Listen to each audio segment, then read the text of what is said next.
Chapitre 1. La Garden Fête à Rose Hill. La fête annuelle d'été de Rose Hill était considérée par beaucoup comme le point culminant de la saison. Bien que plus petite que la fête du comté de Marleycombe, elle avait son propre charme. Le terrain de cricket transformé en un labyrinthe de banderoles et de stands, la pelouse du presbytère transformée en espace de thé, et le petit espace vert en face de l'église Saint-Luc, consacré au concours de confiture, de génoises et de roses primées. Tout le village de Rose Hill et bon nombre de curieux de Willowbrook et des hameaux environnants étaient les présents, car ce n'était pas seulement une occasion de festivité, mais aussi de démonstration, de rivalité et bien sûr de commérage. Ce samedi-là, la météo était clémente.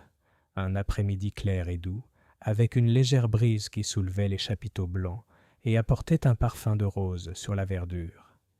Mademoiselle Jane Marple, assise dans un fauteuil en osier près de la tente à thé, observait tout avec sa douceur habituelle. Elle avait accepté l'invitation de Madame Bantry à passer 2 semaines à Rose Hill, et elle en était ravie, car cela lui donnait l'occasion de s'adonner à son goût pour la vie de village, dans un cadre qui n'était pas tout à fait le sien. « Je vous assure, Jane, » dit Madame Bantry, s'agitant dans une mousseline lilas, « que vous vous êtes placée dans la meilleure position pour observer. Je ne comprends jamais vraiment comment vous y parvenez. » Miss Marple sourit. « Les gens viennent à moi, ma chère. C'est tellement moins difficile que d'aller à eux. » C'était vrai.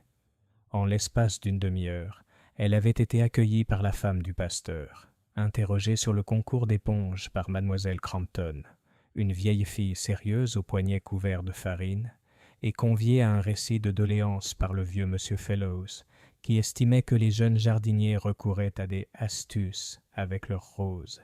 L'air était animé de conversation, des murmures aigus sur le nouveau chapeau de madame Pritchard, beaucoup trop extravagant, compte tenu du salaire de son mari, des spéculations sur qui pourrait gagner le concours de confiture et des remarques à voix basse sur l'absence mystérieuse de madame Lorimer, habituellement une partisane si dévouée de la fête.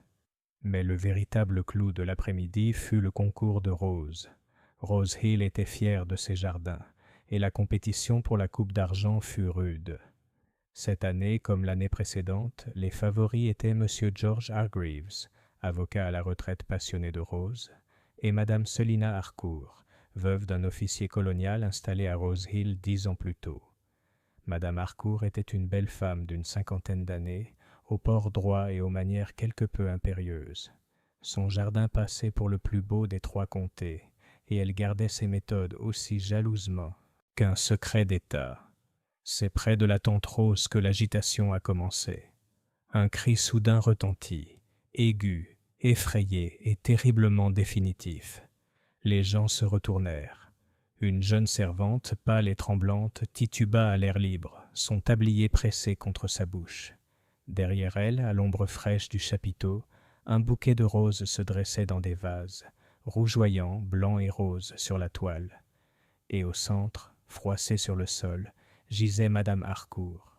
L'incrédulité régna un instant dans la foule, puis des voix confuses éclatèrent, questions, exclamations, quelques sanglots. « Mon Dieu, madame Harcourt, allez chercher le docteur Linton. Reculez, laissez-la respirer. » Mais il n'y avait plus d'air à respirer. Le docteur Linton, appelé de la tente à thé, se pencha sur la silhouette immobile et secoua vivement la tête. « Je crains qu'il ne soit trop tard. Elle est bel et bien morte. » Le choc se répercuta comme une pierre jetée dans une eau calme. Morte. Madame Selina Harcourt, vigoureuse et autoritaire ce matin-là, était désormais sans vie au milieu des roses dont elle était si fière. Miss Marple s'était levée et s'était dirigée doucement vers la tente. Elle n'avait pas insisté. Une telle démarche aurait semblé indélicate, mais elle observait attentivement.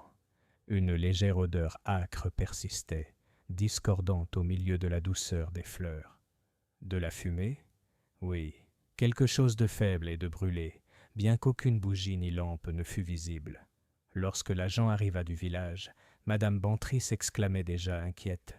Mais qu'est-ce que cela pouvait bien être? Une crise d'épilepsie, ou peut-être son cœur? bien qu'elle ne s'en soit jamais plainte. L'agent Briggs, un jeune homme corpulent, peu habitué aux tragédies soudaines, fit de son mieux pour rétablir l'ordre. « S'il vous plaît, mesdames et messieurs, il vaut mieux dégager maintenant. Dr Linton, monsieur, quelle est la cause du décès ?»« Pas immédiatement apparent, admit le médecin, mais soudain, assurément. Nous aurons besoin de l'inspecteur de Marleycombe. » La foule se dispersa à contre-cœur, bourdonnant comme des abeilles à déranger. La fête se poursuivit discrètement, même si peu de personnes eurent le cœur à des gâteaux ou à des jeux après une telle catastrophe. Miss Marple retourna tranquillement à sa chaise. Elle ne parla pas de ce qu'elle avait remarqué. Pas encore. Mais le parfum des roses mêlé à cette légère odeur âcre persistait dans son esprit. Les roses ne devraient pas sentir la fumée. Ce soir-là, chez les Bantry, on ne parlait que de ça. Le colonel Bantry, un homme au teint rougeau et friand de déclarations, déclara que c'était une affaire ratée, et était certain que le médecin trouverait cela une fin naturelle, la pauvre femme, quoique dramatique. Madame Bantry était moins convaincue. Naturelle, au moment même du jugement. Arthur, et elle avait l'air si en forme ce matin ? Non, j'ai un étrange pressentiment. Miss Marple sirota son thé. « C'est souvent le cas, vous savez, » dit-elle doucement. « Et ces sentiments, bien que facilement balayés, sont parfois très sensés. » Elle n'en dit pas plus, mais son regard était pensif, car elle avait aperçu Madame Harcourt peu avant le jugement, vigoureuse et autoritaire comme toujours, donnant des instructions à sa femme de chambre. Et mademoiselle Marple avait également vu un regard, vif, perçant, presque venimeux, échangé entre Madame Harcourt et Monsieur Hargreaves. Une querelle peut-être, ou simplement une rivalité, mais elle était là. Plus tard, tandis que les Bantry se retiraient pour la nuit, Miss Marple était assise près de sa fenêtre donnant sur le paisible jardin. Le clair de lune argentait les roses en contrebas, et l'air était imprégné de leur parfum. Mais dans son esprit persistait le souvenir d'une autre odeur, faible mais reconnaissable entre mille, flottant au-dessus des fleurs, l'odeur de la fumée. Et Miss Marple savait, aussi sûrement qu'elle connaissait les voies du cœur humain, que ce qui s'était passé ce jour-là dans la tente rose n'était pas un accident. Chapitre 2. Des roses et des murmures. Le matin arriva à Rose Hill avec l'indifférence joyeuse du chant des oiseaux et des flots de lait. La rosée s'étalait drue sur les pelouses et les haies, et comme pour contredire le souvenir de la veille, les roses s'épanouirent à nouveau, veloutées, innocentes, insouciantes. Le village étant humain, ne pouvait être aussi serein. Il s'agita tôt, tirant les rideaux et tirant des conclusions, un murmure de conjectures coulant comme un ruisseau caché sous les affaires courantes de la journée. Chez l'épicier, Madame Pritchard déclara avoir toujours dit que quelque chose de ce genre arriverait, même si la nature exacte de ces paroles et la date de leur exécution demeuraient le flou. À la poste, mademoiselle Crampton, dont les manchettes étaient encore couvertes de farine comme des insignes, confia à la receveuse avoir vu Madame Harcourt se disputer avec Monsieur Hargreaves de la manière la plus décidée une semaine auparavant. Chez le boucher, le vieux Monsieur Fellows, qui connaissait ses roses et les défauts de ses voisins avec la même précision, déclara que tout cela était l'œuvre du diable, sans aucun doute, même s'il ne savait pas très bien s'il s'agissait de Satan ou simplement de personnes de Willowbrook. Miss Marple, qui avait le don d'entendre beaucoup de choses sans paraître écouter personne en particulier, fit un tour dans le village après le petit déjeuner avec Madame Bantry. Les deux dames, convenablement gantées et coiffées, s'arrêtèrent là où le chemin descendait et offraient une vue sur le clocher de l'église et la verdure, où à cet instant même, des hommes repliaient les chapiteaux de la fête comme des fleurs blanches fanées. Tout cela a un air triste, dit Madame Bantry, comme si la gaieté avait été rangée dans les mêmes paniers que les banderoles. Miss Marple hocha la tête. C'est l'aspect que prennent les objets mécaniques lorsqu'ils ont été utilisés à d'autres fins que les leurs. Une fête est faite pour le thé et les rires, pas... Elle laissa sa phrase reposer, comme on poserait un pétale sur une surface immobile. Ils rencontrèrent le docteur Linton qui remontait le chemin du presbytère, son sac à la main. Il s'arrêta à leur vue et leva son chapeau. « Bonjour, Miss Marple. »« Madame Bantry. » Sa voix conservait son calme professionnel, mais son regard était grave. « Une affaire bien malheureuse. »« Vous avez vu l'inspecteur ?» Miss Marple laissa le nom pendre délicatement, comme si elle ne voulait pas être la première à le prononcer. « Hewitt, » dit le docteur Linton, « de Marlécombe, un homme appliqué, pratique. Il est venu hier soir. Il est à la maison Harcourt ce matin. Il y aura un examen, bien sûr. » Sa main se porta à son sac. « Je ne peux pas en dire beaucoup d'ici là. »« Bien sûr, » murmura Miss Marple. « Je dois toutefois préciser, » ajouta le docteur Linton, « que bien que soudain le décès de Madame Harcourt n'était pas évocateur d'une maladie cardiaque. Pas à mon avis. Elle était de la vie générale en bonne santé. » Madame Bantry frissonna. « Alors c'est un meurtre. » « Disons, » répondit le docteur Linton avec la prudence de sa profession, « que la nature n'est pas notre premier suspect. » Il aurait voulu continuer, mais la femme du pasteur l'appela du portail, et il s'excusa avec une petite révérence. Lorsqu'il fut parti, Madame Bantry saisit le bras de Mademoiselle Marple. « Jeanne. »« Oui, chérie. Tu as remarqué quelque chose hier. »« J'ai bien vu. Dis-moi, qu'est-ce que c'était ?» Les yeux de Miss Marple étaient très bleus dans la lumière matinale, et très doux. Seulement les roses sous la tente de compétition sentaient légèrement la fumée. De la fumée. Mais il n'y avait ni bougie ni lampe à alcool. Autant dire que ça sentait le soufre. « Pas du soufre, non, » dit Miss Marple pensivement. « Quelque chose de plus domestique. J'ai un neveu, enfin un cousin éloigné, qui cultive des tomates dans une petite serre et brûle des petits cônes pour éloigner les pucerons. Madame Prout, qui tenait la confiserie de Saint-Mary-Mead, faisait la même chose avec ses fougères. On en sent ensuite l'odeur, un petit fantôme âcre qui persiste. » Elle marqua une pause. « Je me demande qui s'occupe de la serre de Madame Harcourt. Son jardinier, sûrement, ce jeune homme Penrith. Je n'aime pas sa mâchoire, si carrée.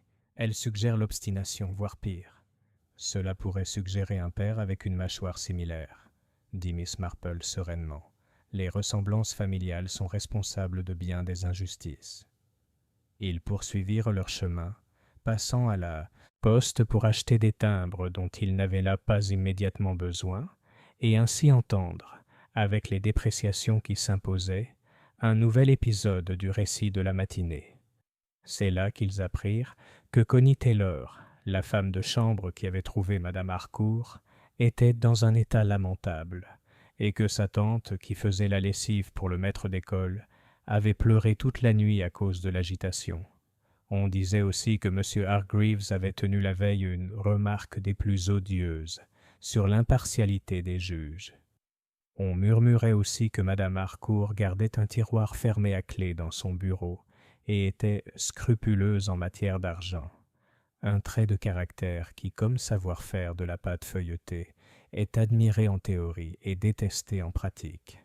À 11 heures, Miss Marple avait déjà un petit bouquet de commentaires et de rumeurs villageoises à organiser dans son esprit. À 11h30, ils rencontrèrent l'inspecteur Hewitt dans la ruelle. C'était un homme de taille moyenne, aux cheveux blonds qui ne se détachaient pas, et au regard calme et attentif. Il n'avait rien d'extravagant. Il ne brandissait pas de carnet. C'était le genre d'homme à qui les animaux domestiques tendent une patte prudente et finissent par faire confiance. Il accueillit Madame Bantry avec une politesse qui suggérait une longue familiarité avec ses opinions franches. « Madame Bantry, Miss Marple. » Il inclina la tête. « J'espère que la maison ne vous a pas trop excité hier soir. »« Cela ne m'a pas enthousiasmé le moins du monde, » dit Madame Bantry d'un ton vif, ce qui n'était vrai que dans un sens très restreint. « Que pouvons-nous faire ?»« Gardez l'oreille ouverte, » dit l'inspecteur Hewitt avec humour, à volume modéré. « Et si vous entendez quelque chose qui vous semble plus que la quantité habituelle de broderies villageoises, je vous en serai reconnaissant. »« Nous allons voir les roses du vicaire, » dit Madame Bantry, qui n'ont pas besoin d'être brodées du tout, car elles sont très belles. « Alors je ne vous retiendrai pas longtemps. » Une question, Miss Marple. Vous étiez près de la tente aux roses à ce moment-là. J'étais assise près de la tente à thé, dit Miss Marple. J'ai entendu le cri. Avez-vous remarqué quelque chose d'inhabituel auparavant? Quelqu'un est entré ou sorti? Miss Marple réfléchit. Il y avait la jeune femme de chambre. Connie, m'a-t-on dit. Elle est sortie très pâle. Mais avant cela, M. Hargreaves est resté un moment à l'entrée, les mains derrière le dos. Il est entré, puis est ressorti avec une expression plutôt figée. Je ne dis pas que cela signifiait quoi que ce soit. Les hommes ont souvent cet air-là lorsqu'ils sont déterminés à ne pas dire ce qu'ils pensent. Le crayon de Hewitt fit un bruit de brindilles sèches. Et après la chute de Madame Harcourt, certains s'avancèrent. D'autres restèrent en retrait. Le docteur Linton arrive aussitôt, bien sûr. Monsieur Penrith, le jardinier, n'était pas là au départ. Il a couru de l'autre côté de la pelouse au cri du vicaire. Miss. Le regard d'Hewitt était attentif. Et les odeurs? Miss Marple lui lança un regard doux. Puisque vous le demandez, inspecteur. De la fumée. Faible comme si elle provenait de quelque chose qui avait brûlé et qui avait honte de lui-même après coup. Il sourit brièvement d'un air approbateur. « Vous avez un nez parfait, Miss Marple. »« Merci. » Après son décès, Madame Bantry laissa échapper un soupir. « Vous voyez, c'est un meurtre. On le voit à la façon dont les cheveux de l'inspecteur se dressent. »« Ils se dressent naturellement, ma chère, » dit Miss Marple. « Les cheveux des jeunes hommes sont très rebelles. Ils se redresseront en temps voulu, quand il sera marié. » Elle marqua une pause. Enfin, oui. Je pense qu'on peut dire que l'inspecteur Hewitt est sérieux. À midi, ce sérieux commença à se manifester. L'agent Briggs fit du porte-à-porte avec une fermeté surprenante. Tom Penrith, le jardinier de Harcourt House, fut aperçu en conversation avec l'inspecteur sur le perron. Connie Taylor resta à l'intérieur et les stores du salon furent retirés. On raconta, par Madame Pritchard qui le tenait du garçon du laitier, qu'un petit bouquet de frênes avait été trouvé parmi les roses du chapiteau. On raconta, par Mademoiselle Crampton qui le tenait de la postière, qui le tenait d'une cousine, qu'un verre d'eau d'orge se trouvait sur la table du petit salon de Madame Harcourt, intact. On raconta enfin que M. Hargreaves avait été prié de rester au village. Madame Bantry avait des visiteurs. Madame Pritchard, avec ses lèvres pincées, comme le scandale le fait lorsqu'il veut être utile. Mademoiselle Crampton, avec l'air de quelqu'un qui ne peut parler par agitation et qui pourtant y parvient. Et M. Fellows, venu uniquement pour s'enquérir des rhumatismes du colonel et rester pour se remémorer les expositions de roses passées. Mademoiselle Marple s'asseyait et tricotait, et le léger cliquetis de ses aiguilles, doux comme un insecte, les apaisait et les encourageait tous à parler. « Quelle tragédie !» dit Madame Pritchard. « Et le jour même de la fête. C'est Cornet. Oh, je n'aime guère en parler, même si, bien sûr, il est chrétien de dire ce que l'on sait. Des cônes ?» Le ton de Miss Marple suggérait une curiosité futile, celle qui s'intéresse davantage au tricot qu'au crime. « Pour les pucerons. » Dans la serre. « Des fumigations, je crois qu'on les appelle. » dit Madame Pritchard, pour prouver qu'elle n'était pas provinciale. Le mari de ma sœur s'en servait pour les chrysanthèmes. On y met le feu, ça brûle un peu, très désagréable. Mademoiselle Crampton hocha vigoureusement la tête. Je ne supporte pas l'odeur. Et si on prenait un cornet, eh bien, ça embaumerait tout. Monsieur Fellows s'éclaircit la gorge. Les rosiers Harcourt ont eu très peu de pucerons ces 10 dernières années. Penrith, ce jeune homme, connaît son affaire. Scrupuleux, je l'appelle. Quant à Hargreaves, il marqua une pause délicate. « Oui ?» dit Madame Pritchard en se penchant en avant. Monsieur Fellows parut peiné. « Un gentleman et un avocat. Mais un fervent partisan d'une règle, si vous me prenez. Il a remporté la coupe l'année dernière sur une simple formalité. Les étiquettes étaient inversées dans la classe de Madame Harcourt. C'était sa faute, certes, mais un gentleman aurait pu, eh bien, se montrer généreux. « Une étiquette inversée », murmura Miss Marple et ses aiguilles s'allumèrent. Un si petit détail pour une telle différence. « Cela fait toute la différence, » dit M. Fellows réconforté. « Un American Pilar ne peut pas être une duchesse de Portland. Pas plus qu'un chapeau du dimanche ne peut être un bonnet de semaine. Il faut appeler les choses par leur nom. C'est ce qu'il faut faire, approuva Miss Marple. Après le déjeuner, Miss Marple demanda la permission de marcher jusqu'au pré.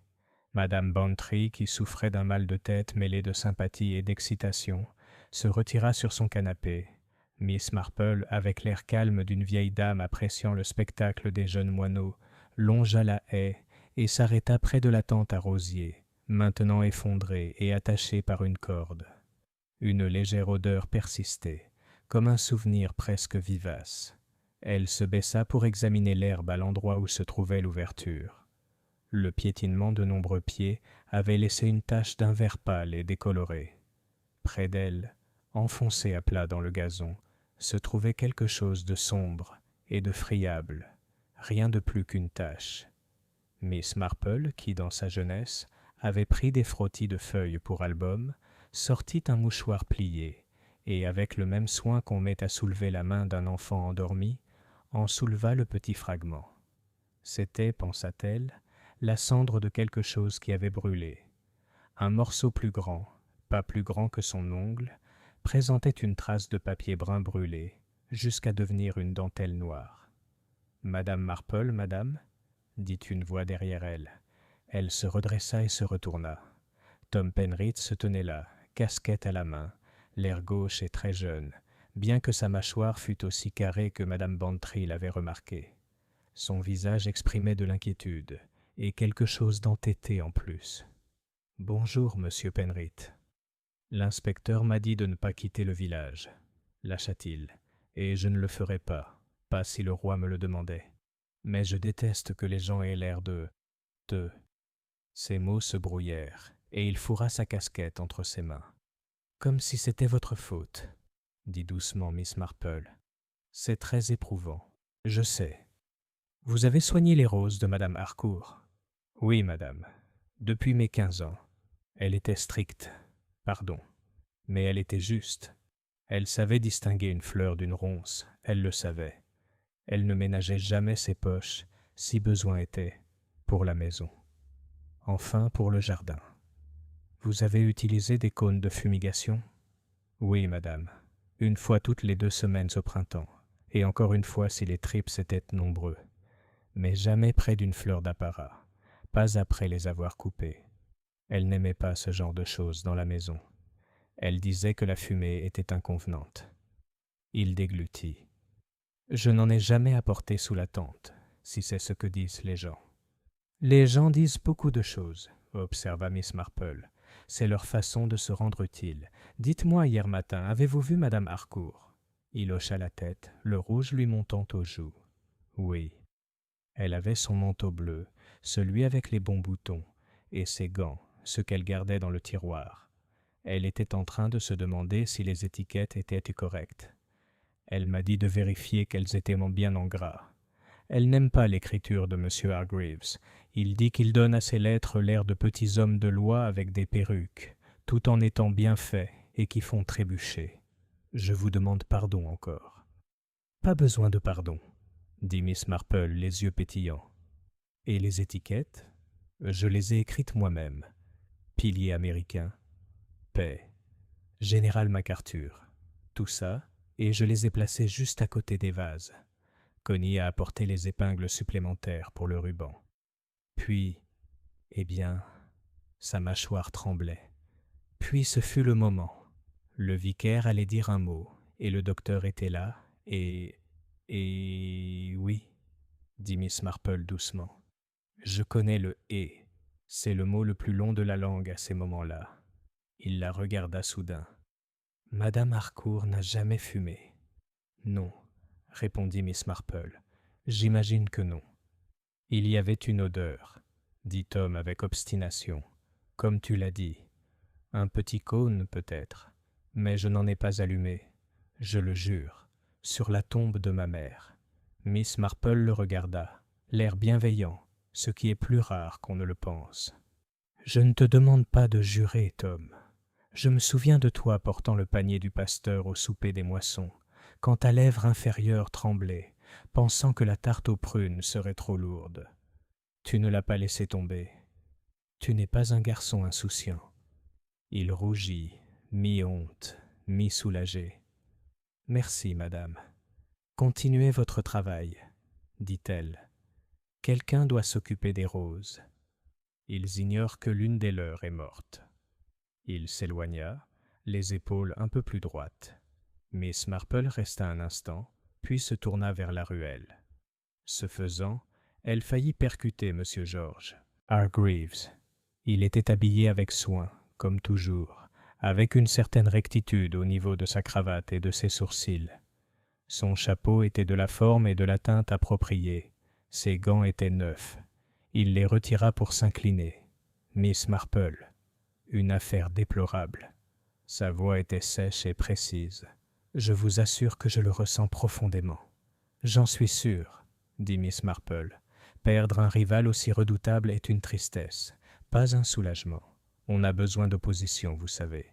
Cela permet de préserver l'honnêteté du jeu. Monsieur Hargreaves cligna des yeux.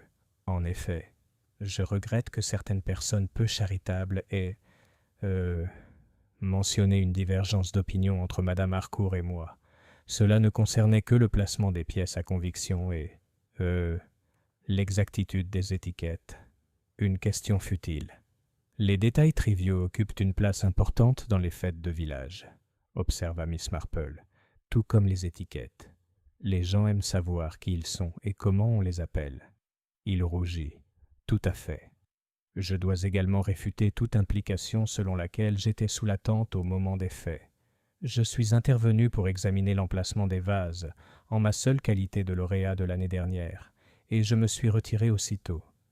Bien sûr, dit Miss Marple, qui avait remarqué son expression figée. Vous êtes un homme consciencieux. Il hésita, puis, jetant un rapide coup d'œil autour de lui, se pencha. Vous avez de l'influence auprès de Madame Bantry. C'est une bonne amie du village. Si vous pouviez lui assurer que je ne suis pas... que je ne... Eh bien... Il déglutit. Ce n'est pas agréable d'être dévisagé comme un serpent dans une bordure. Non, répondit doucement Miss Marple, mais j'ai constaté que les serpents sont très rarement là où on les cherche. Ils préfèrent les endroits chauds, sous les vieilles pierres. Il lui lança un regard troublé et étroit, incertain s'il avait été rassuré ou réprimandé, et après une révérence raide, s'éloigna.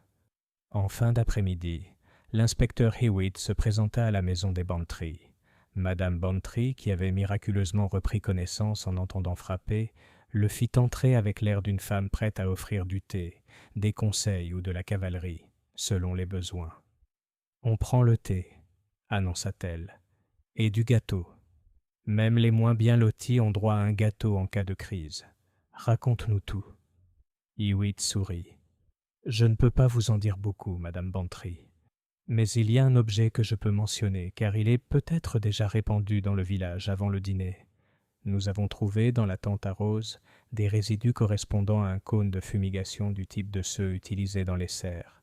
Il semble avoir été allumé, laissé se consumer lentement, puis dissimulé, sous la structure. Comment il est arrivé là, et par qui? Cela reste à déterminer. » Madame Bantry était triomphante. « Tiens, Jane !» De la fumée. Miss Marple ne dit rien. « Et il y a un autre point, » poursuivit Hewitt. « Les gants de Madame Harcourt, en chevreau gris pâle, présentent une légère trace brunâtre sur le pouce et l'index droit. Pas de terre. Quelque chose de brûlé, peut-être. Le médecin pense que l'heure du décès correspond très étroitement au jugement. Il y a aussi la question des étiquettes. »« Les étiquettes !» répéta Miss Marple, comme si elle apprenait un nouveau mot dans une langue étrangère. « Et ils avaient de raison, » dit Hewitt, écrit d'une main soigneuse et inculte. L'écriture soignée de M. Hargreaves ne transparaît nulle part. Pourtant, parmi les affaires de Madame Harcourt, nous avons trouvé, dans la poche de son manteau, une étiquette pliée en deux avec « American Pillar », écrit de la main de M. Hargreaves. Pourquoi l'avait-elle et pourquoi elle n'était pas sur le vase? La question est de savoir pourquoi. « Beaucoup de choses sont des questions, » déclara Madame Bantry. « Quand allez-vous arrêter quelqu'un, inspecteur? »« C'est normal. » Les cheveux blonds de Hewitt se dressèrent d'un air irrévérencieux. « Nous ne sommes pas une troupe de théâtre, madame. Mais puisque vous le demandez, M. Hargreaves m'accompagnera à Marlaycombe demain matin pour répondre à certaines questions. Volontairement, bien sûr, il y a aussi le jardinier et la femme de chambre. Nous parlerons à tous, ainsi qu'à plusieurs dames qui se trouvaient dans les environs. » Une fois partie, Madame Bantry se tourna vers Mademoiselle Marple. « Vous avez entendu. Hargreaves, étiquette, fumée, gants. Qu'en pensez-vous » Les mains de Miss Marple, petite et habile, se joignirent sur ses genoux. « J'en fais, dit-elle, un certain nombre de petites choses qui peuvent, ou non, se tenir par la main, comme des enfants sur un ring. Il faut faire attention aux enfants qu'on admet. Certains sont très vilains. Jane, tu m'exaspères. »« Je sais, » dit Miss Marple d'un ton placide, « mais c'est bon signe. Les gens sont furieux lorsqu'ils attendent une réponse et ne la reçoivent pas immédiatement. Cela prouve qu'ils sont en vie. » Ce soir-là, le village se coucha tôt, les lampes s'éteignant peu après 10 heures, tandis que les esprits restèrent éveillés jusqu'après minuit. À Harcourt House, un silence aveuglant régnait dans les couloirs. Connie Taylor pleurait jusqu'à s'endormir en hoquetant dans la petite chambre mansardée sous les combles. Tom Penrith, assis sur une caisse retournée dans l'atelier de rempotage, fixa ses mains jusqu'à ce que la lune dessine 2 carrés pâles sur le sol en terre battue. Il les y plaça comme pour les punir, et les y laissa un long moment. Dans sa chambre d'amis, Miss Marple était assise sans lampe, observant la pâle traînée de lune sur le tapis. Les rosiers de la bordure des Bantry n'étaient qu'une tache d'ombre plus sombre. De l'autre côté du chemin, un léger parfum s'échappa, une seule fois, comme si la nuit elle-même avait aspiré et exhalé un souvenir. De la fumée, mais pas une fumée sincère, ni cheminée ni bougie, une petite fumée timide et sournoise qui ne pouvait s'échapper que dans les poumons des autres. Miss Marple pensait aux étiquettes, vrais et faux noms, et aux mains qui les collent. Elle pensait à la rivalité, non respectable pour une certaine forme d'envie. Elle pensait aux gants et à la façon dont on peut faire une tâche en ramassant quelque chose et en le posant. Le lendemain matin, décida-t-elle, elle rendrait visite. Non pas à M. Hargreaves qui serait occupé ailleurs, mais à Madame Lorimer dont l'absence à la fête avait été remarquée. Ceux qui évitent une tragédie ont parfois des raisons aussi intéressantes que ceux qui y assistent. Elle se leva enfin et tira les rideaux. De l'autre côté du village, un chien aboya 2 fois et se tut. Les roses, imprévisibles, exhalèrent une douce douceur, comme pour nier le petit fantôme qui les avait hantés. Miss Marple sourit intérieurement, d'un sourire las et tendre, et se mit au lit avec l'air d'une femme qui a vu bien des nuits et qui sait que le matin est une sorte de preuve. Et dans le demi-sommeil qui précède le repos, un mot traversa son esprit et se posa, léger comme un pétale. Étiquette. Chapitre 3. Le village bourdonne. Le lendemain, au petit déjeuner, Rose Hill vibrait au son du cliquetis de la porcelaine, des pages tournées et du bourdonnement des spéculations. Dans les chaumières comme dans les salons, les bouilloires fumaient et les langues se déliaient avec la même vigueur. Pour un œil non averti, la matinée aurait pu ressembler à n'importe quelle autre. La fumée des cheminées, le carillon des cloches répété par des enfants de chœur enthousiastes, le grondement d'une charrette à lait dans la rue principale. Mais juste sous ce rythme ordinaire résonnait le battement insistant de la curiosité, des conjectures, et non sans une certaine dose de peur. Chez les Bantry, la table du petit déjeuner était jonchée de grilles à pain grillé, du journal abandonné du colonel et des commentaires enthousiastes de Madame Bantry. « Bien sûr qu'il faudra arrêter quelqu'un », insista-t-elle en beurrant ses tartines avec la vivacité d'une femme au combat. « Le village ne peut pas continuer à vivre dans l'incertitude. Si l'inspecteur ne se décide pas rapidement, je serai obligé d'aller sur place et de lui dire quoi faire. » Le colonel Bantry grogna derrière son journal. « La police connaît son travail, Dolly. Je l'ai toujours dit. Laisse-les faire. Mais Arthur, tu dois voir. C'est bien beau de parler de patience, mais quand une femme est assassinée à notre fête, remarquez, cela rejaillit sur tout le village, et sur nous, puisque Jane était pratiquement sous notre aile. Oh, Jane, tu dois voir ça. Miss Marple, qui dégustait son porridge avec une sérénité sereine, leva les yeux d'un air calme. Je vois, ma chère, que les meurtres ne sont pas propices à la digestion, ni au petit déjeuner, ni au ragot. Mais puisqu'ils se produisent, mieux vaut généralement ne pas tirer de conclusions hâtives. Madame Bantry émit un son à mi-chemin entre un reniflement et un soupir.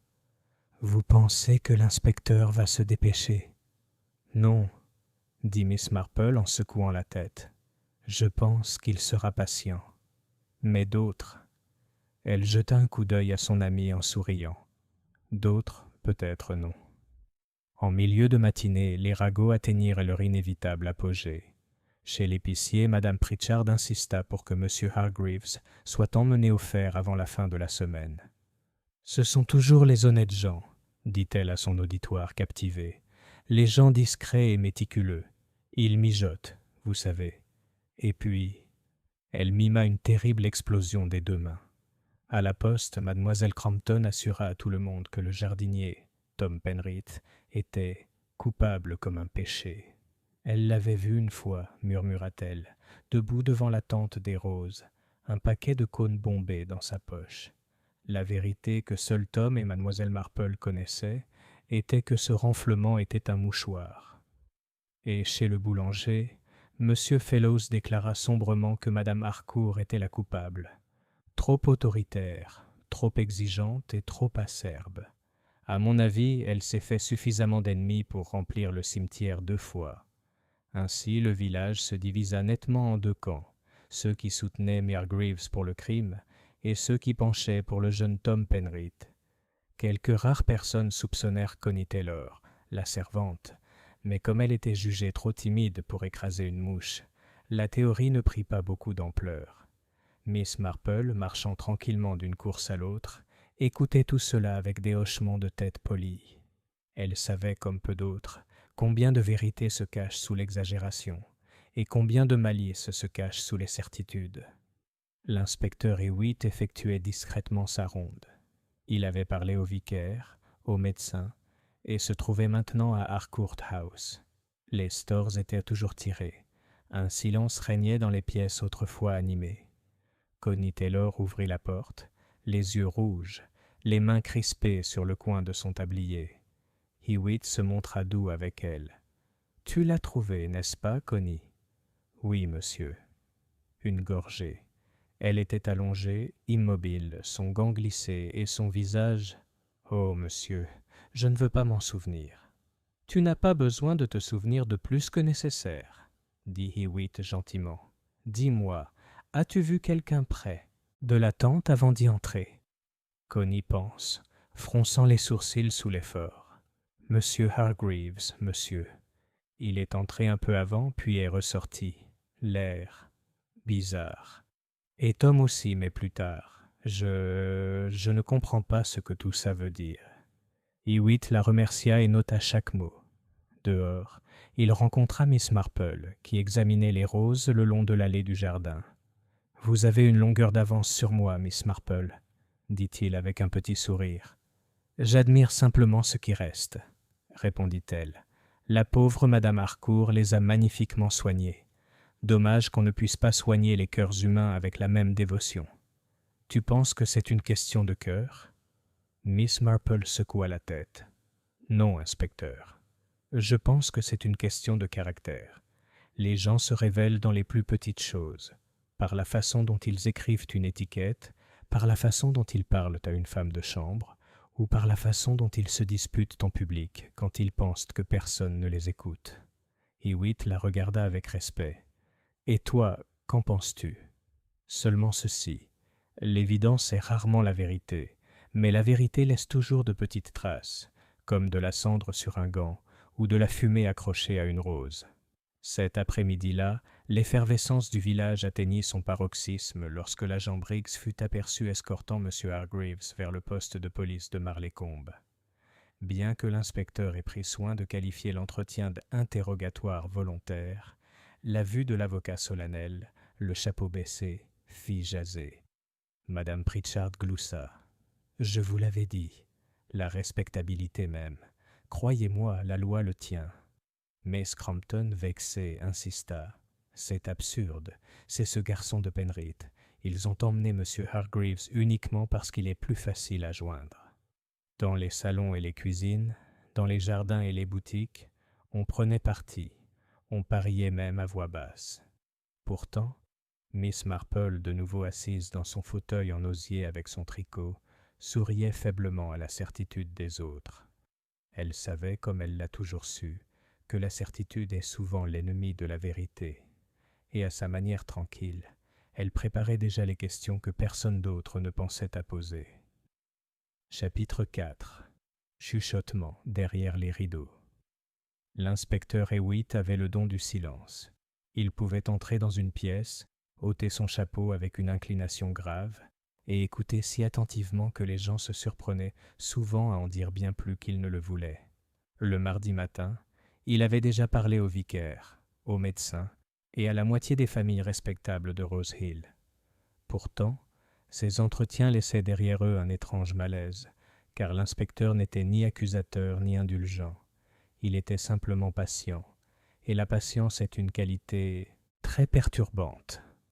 En revanche, l'approche de Miss Marple était tout autre. Elle ne posait pas de questions directes. Elle s'asseyait près d'un feu ou dans un jardin, ses aiguilles claquant, et les gens, que ce soit par vanité, par anxiété ou par simple habitude, se confiaient à elle. Ils ne se rendaient là compte que bien plus tard de l'attention qu'elle leur avait portée. C'est ainsi qu'elle se retrouva un après-midi dans le salon du presbytère, avec Madame Lorimer qui lui servait du thé. « Vous savez, Miss Marple, » dit Madame Lorimer, une femme défraîchie en gris tourterelle, « je me sens coupable de ne pas être venue à la fête. On l'a remarqué, je le crains. Mais vraiment, je ne pouvais pas. J'ai la tête qui palpite. » Et puis, elle s'interrompit, comme si elle en avait trop dit. Miss Marple sourit doucement. « Il ne faut pas culpabiliser pour les maux de tête, ma chère. Ils arrivent sans qu'on nous y invite. Et pourtant, ajouta-t-elle doucement, un mal de tête est parfois une excuse bien utile. » Madame Lorimer rougit légèrement. « Oh, vous êtes plus perspicace que les commères de notre village, Miss Marple. La vérité, c'est que je n'étais pas à l'aise en compagnie de Madame Harcourt ces derniers temps. En effet, il y a eu une dispute, j'ai honte de le dire, à propos des fleurs de l'église. Madame Lorimer tordit son mouchoir. Elle voulait imposer ses roses à chaque fête. Magnifique, certes, mais trop audacieuse pour un usage sacré. Je l'ai toujours trouvée, j'oserais le dire. Elle était très offensée. Les yeux de Miss Marple pétillèrent de bonté. Les roses peuvent être très dominatrices si on les laisse faire, surtout lorsqu'elles sont attachées à des dames qui le sont tout autant. Madame Lorimer rit faiblement. « Oh, vous comprenez parfaitement. Je ne pense pas un seul instant qu'elle ait été, tuée pour ça. Mais on n'aime pas être lié à son mécontentement. » Miss Marple lui tapota la main. « Le mécontentement est passager, ma chère, mais les inimitiés, elles durent parfois plus longtemps qu'on ne le pense. » Plus tard dans la journée, Miss Marple rencontra le docteur Linton dans la rue principale. Il semblait épuisé, et elle, avec son côté doux, ralentit le pas, ce qui l'obligea à engager la conversation à ses côtés. « Vous avez entendu les rumeurs, Miss Marple ?» demanda-t-il brusquement. « À propos de poison. » Ses aiguilles claquaient sereinement. « Les murmures sont comme les orties, docteur. Ils piquent si on les saisit sans précaution. Mais quel genre de poison, précisément ? » « C'est là le problème, » dit le docteur Linton. « Il y a des signes indiquant que quelque chose de plus que des causes naturelles était à l'œuvre. Des traces, faibles mais suffisantes, dans l'estomac. Quelque chose d'âcre, peut-être inhalé, peut-être ingéré. Il est terriblement difficile d'en être certain. »« Peut-être, » suggéra Miss Marple d'un ton doux, « parce que c'était censé paraître incertain. Il y a des moyens de faire paraître un accident naturel et des moyens de faire paraître un meurtre accidentel. Seul le facteur humain trahit la vérité. » Il lui lança un regard perçant. « Tu crois que c'était délibéré ?» Miss Marple s'arrêta pour admirer une gerbe de géranium à la fenêtre d'un cottage. « Je pense, dit-elle lentement, que les roses ne devraient pas sentir la fumée et que les gants ne devraient pas être marqués de cendres, sauf raison valable. On fait rarement des choses inutiles. » Pendant ce temps, la suspicion commençait à s'intensifier dans le village. M. Hargreaves, bien que libéré de son entretien à Marleycombe, se trouvait dans une situation radicalement différente. Les salutations polies étaient désormais empreintes d'une certaine raideur, et la femme du vicaire, qui avait autrefois accueilli favorablement ses opinions sur les comptes de la paroisse, évitait sa compagnie. « Je vous assure, Miss Marple, » protesta-t-il lorsqu'elle le croisa près du portail du cimetière, « l'inspecteur n'a rien à me reprocher. Ma conscience est parfaitement tranquille. Mais on se sent observé, comme si mon simple attachement aux règles avait fait de moi un criminel. » Le regard de Miss Marple était bienveillant mais pensif. « Les villages, Monsieur Hargreaves, sont comme des serres. Dès qu'une fissure apparaît dans la vitre, on a tendance à la mettre sur le compte de chaque courant d'air. Ce n'est peut-être pas juste, mais c'est ainsi. » Il soupira. « Je n'ai jamais souhaité que l'équité dans les compétitions. Si Madame Harcourt ne pouvait pas le supporter, eh bien, c'était dans sa nature. » Il hésita. « Mais jamais, jamais je ne ferai preuve de violence. »« J'ose dire non, » murmura Miss Marple. « La violence n'est pas toujours une question de poings ou d'armes, vous savez. Parfois, c'est une question d'esprit, d'exercer une pression discrète jusqu'à ce que quelque chose ou quelqu'un se brise. » M. Hargreaves parut surpris et peut-être un peu coupable, bien que Miss Marple ne puisse pas encore le dire. Ce soir-là, dans le salon Bantry, la conversation revint, comme toujours, au meurtre. Le colonel Bantry affirmait catégoriquement que Tom Penrith avait l'air d'un mauvais garçon et que l'affaire des cônes de fumigation était suffisamment accablante. Madame Bantry, quant à elle, insistait sur le fait que M. Hargreaves était le seul suspect logique. Miss Marple, assise avec son tricot à la lumière de la lampe, écoutait patiemment. Finalement, lorsque les deux voix commencèrent à s'aiguiser, elle parla doucement. « Je me demande, dit-elle, si l'un d'entre vous s'est posé la question la plus importante. » Ils se tournèrent vers elle, surpris. « Quelle question, Jane ?» demanda Madame Bantry. Miss Marple sourit faiblement. « Non, OMS, je l'ai fait. Mais pourquoi cela devait être fait à la fête, car c'est là que réside la vérité. Un meurtre commis à domicile, dans l'ombre, peut être passionnel. Mais un meurtre perpétré sous une tente publique, au moment même d'une compétition, c'est autre chose. C'est une déclaration. » Ses aiguilles claquèrent encore 2 fois, puis elle ajouta, presque pour elle-même. « Et les déclarations sont faites pour être lues, si l'on sait comment. » Chapitre 5. L'importance d'une scène. La fête était terminée, mais son empreinte persistait à Rose Hill, aussi tangiblement que l'herbe aplatie sur le green. Le mardi après-midi, les banderoles avaient été pliées, les tables à tréteaux avaient été remises dans la salle paroissiale, et le terrain de cricket appartenait à nouveau aux Stump et aux gamins. Pourtant, dans les salons et les cuisines, on ne parlait plus de guichets ni de météo, mais de meurtre. Meurtre sous la tente, meurtre parmi les roses. Miss Marple traversait lentement l'allée qui bordait la verdure, son parasol incliné contre un soleil discret. Elle s'arrêta là où se trouvait le chapiteau, regardant non pas l'herbe, mais la haie au-delà. Pour un passant, elle aurait pu sembler admirer les fleurs de sureau. En réalité, ses yeux mesuraient à la distance. « Très curieux, » murmura-t-elle. « On aurait pu choisir 100 endroits plus calmes. Pourquoi celui-ci » Plus tard dans la matinée, elle rencontra l'inspecteur Hewitt près du bureau de poste. Il la salua avec sa courtoisie habituelle, malgré une pointe de lassitude dans le regard. « Nous réduisons les investigations, mademoiselle Marple, » dit-il. « 2 suspects, principalement. Hargreaves avec sa rivalité et sa présence sous la tente, et Penrith avec son accès aux cônes de fumigation. Et pourtant, dit Miss Marple d'un ton doux, Rien n'explique pourquoi Madame Harcourt devrait être un spectacle. Hewitt haussa les sourcils. Un spectacle? Oui. Un meurtre sous une tente pleine de roses, avec la moitié du village à portée de main. Tellement public, tellement sûr de faire jaser. Le meurtre, inspecteur, est généralement timide. Il préfère les pièces calmes, les ruelles désertes, les accidents soudains. Il ne s'habille que rarement pour la compagnie. Hewitt réfléchit à cela. Tu penses que le décor était délibéré? Je pense, répondit Miss Marple, que lorsqu'on se dispute dans un salon, c'est souvent pour blesser son orgueil. Mais lorsqu'on se dispute en public, c'est pour faire honte, et la honte est une arme redoutable.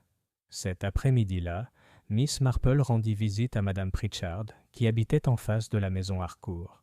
Madame Pritchard n'était jamais aussi heureuse de donner des informations, à condition de paraître réticente. « Je n'aimerais guère le mentionner, » commença-t-elle, « mais Madame Harcourt a bien eu une altercation avec sa femme de chambre le matin, même de la fête. Je les ai vus moi-même, à travers la haie, des propos acerbes en plus, à propos d'une paire de gants, je crois, les gris. » Les yeux de Miss Marple s'illuminèrent, mais son ton resta calme. « Ah oui, les gants. Elle les portait, n'est-ce pas? C'est vrai. » Et Connie a pleuré à chaudes larmes après. Elle était complètement bouleversée. J'ai dit à mon mari à l'époque, « Elle finira mal à force de traiter son personnel comme ça. » Et effectivement, eh bien, vous voyez comment ça a tourné. Miss Marple émit des murmures apaisants et laissa Madame Pritchard poursuivre. Le récit s'étendit ensuite aux défauts présumés de Connie, au regard boudeur de M. Penrith, et enfin à la décisive habitude de M. Hargreaves de tout écrire avec une écriture juridique soignée, comme si nous étions tous des accusés devant un tribunal. En partant, Miss Marple avait ajouté 2 petits éléments à son répertoire mental. Madame Harcourt s'était disputée à propos de gants ce matin-là, et elle avait pris soin d'avoir une étiquette de M. Hargreaves dans sa poche. Gants et étiquettes, des articles qui parlaient d'apparence. Pendant ce temps, l'inspecteur Hewitt interrogeait à nouveau Tom Penrith, cette fois au poste de police de Marleycombe. « Vous aviez accès au cône, » dit Hewitt fermement. « Oui, monsieur, » admit Tom, la mâchoire serrée, « mais je n'en ai jamais apporté sous la tente. Pas une seule fois. Madame Harcourt, elle m'aurait eu. On vous a vu près de la tente ce matin-là. J'allais chercher d'autres épingles pour les rubans. Demande à Connie, elle te le dira. » L'inspecteur se pencha en arrière, observant le visage obstiné du jeune homme. « Vous étiez donc loyal envers Madame Harcourt ?» Tom hésita. « Elle était stricte, mais juste. Je lui devais plus que je ne pourrais jamais lui payer. » Hewitt nota la réponse avec son calme habituel. La loyauté pouvait être un motif aussi bien qu'une défense. Ce soir-là, Miss Marple était assise avec Madame Bantry sur la terrasse, le crépuscule doux sur les roses. « Jane, » dit Madame Bantry, « vous devez admettre que l'inspecteur a raison. Hargreaves et Penrith sont les seuls suspects raisonnables. » Miss Marple sourit faiblement. « Les suspects sensés sont très pratiques, Dolly, mais la vérité est rarement pratique. Imaginez, Madame Harcourt est tuée au moment même du concours de roses, devant la moitié du village. Ses gants sont couverts de cendres. Sa poche porte l'étiquette d'un rival. Qu'est-ce que cela suggère? Que quelqu'un voulait la déshonorer. Exactement, dit Miss Marple doucement. Pas seulement pour l'enlever, mais pour la démasquer. Celui qui a allumé ce cône, celui qui a trafiqué ses affaires, souhaitait que le village voie non seulement sa mort, mais sa chute.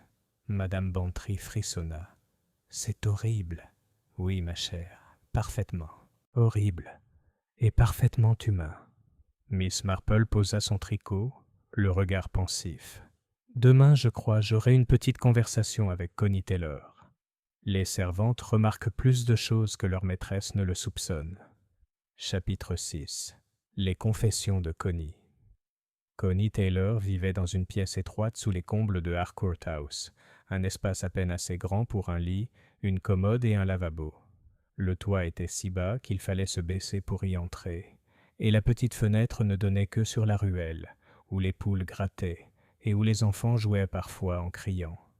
La pièce n'était pas gaie, mais Connie avait tapissé les murs de chute de magazines colorés, et avait conservé un bouquet de fleurs sauvages dans une cruche ébréchée. Quand Miss Marple arriva ce mercredi après-midi, Connie sursauta comme un oiseau effrayé. Elle raccommodait des bas près de la fenêtre, les yeux gonflés par les larmes récentes. « Oh, mademoiselle, je ne m'attendais pas à... » commença-t-elle.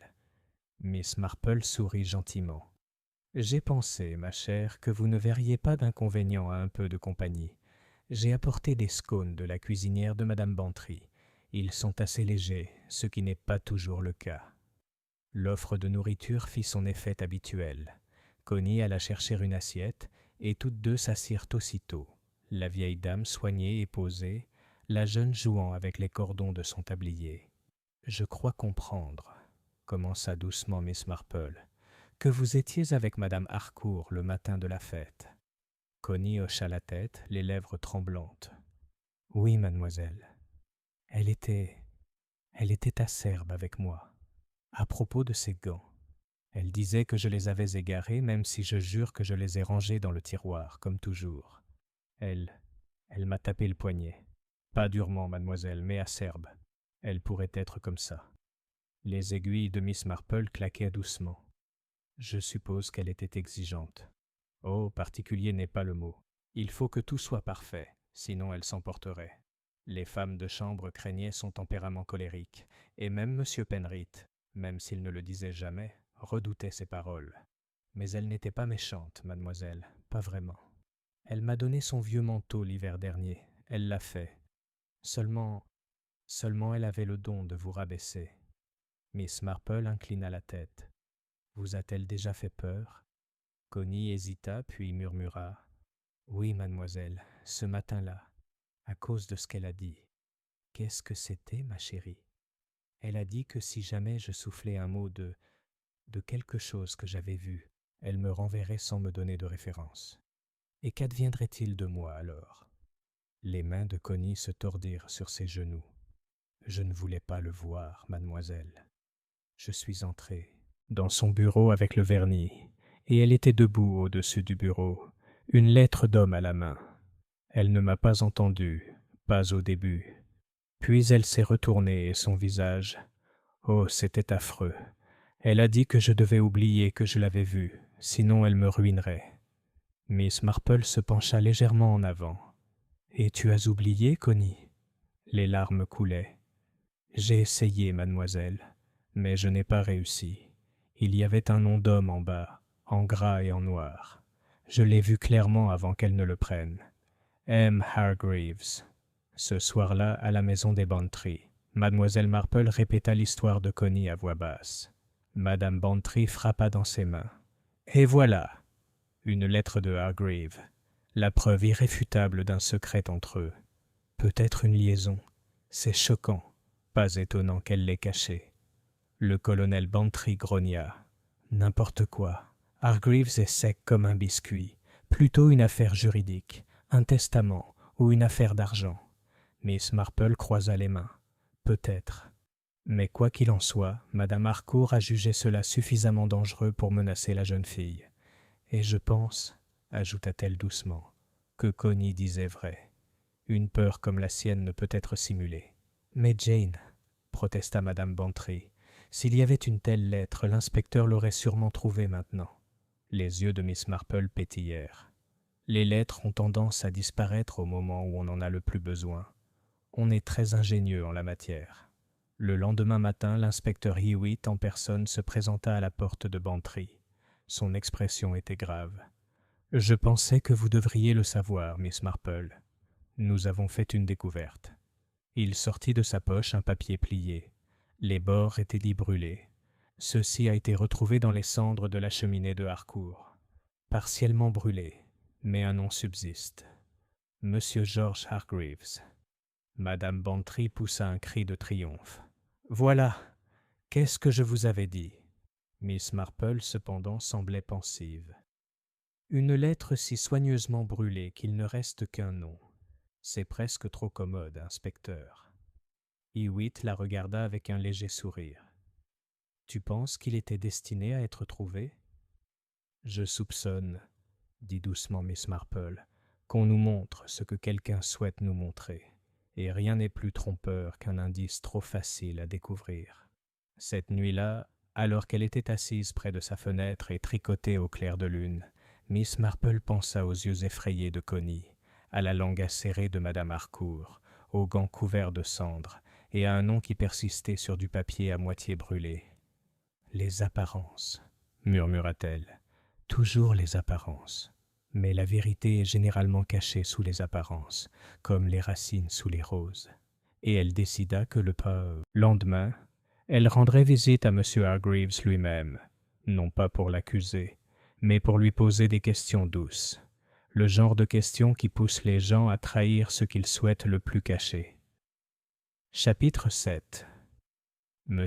Hargreaves explique Miss Marple a toujours soutenu que les dames âgées bénéficiaient d'un grand avantage sur les autres enquêteurs. Elles pouvaient rendre visite à leurs proches à presque toute heure sans éveiller les soupçons. C'est ainsi que, le jeudi matin, elle se présenta à la somptueuse villa en briques rouges de M. George Hargreaves. La femme de chambre l'introduisit avec une certaine hésitation, car le notaire avait récemment fait couler beaucoup d'encre. Mais la politesse l'emporta et Miss Marple fut introduite dans le salon.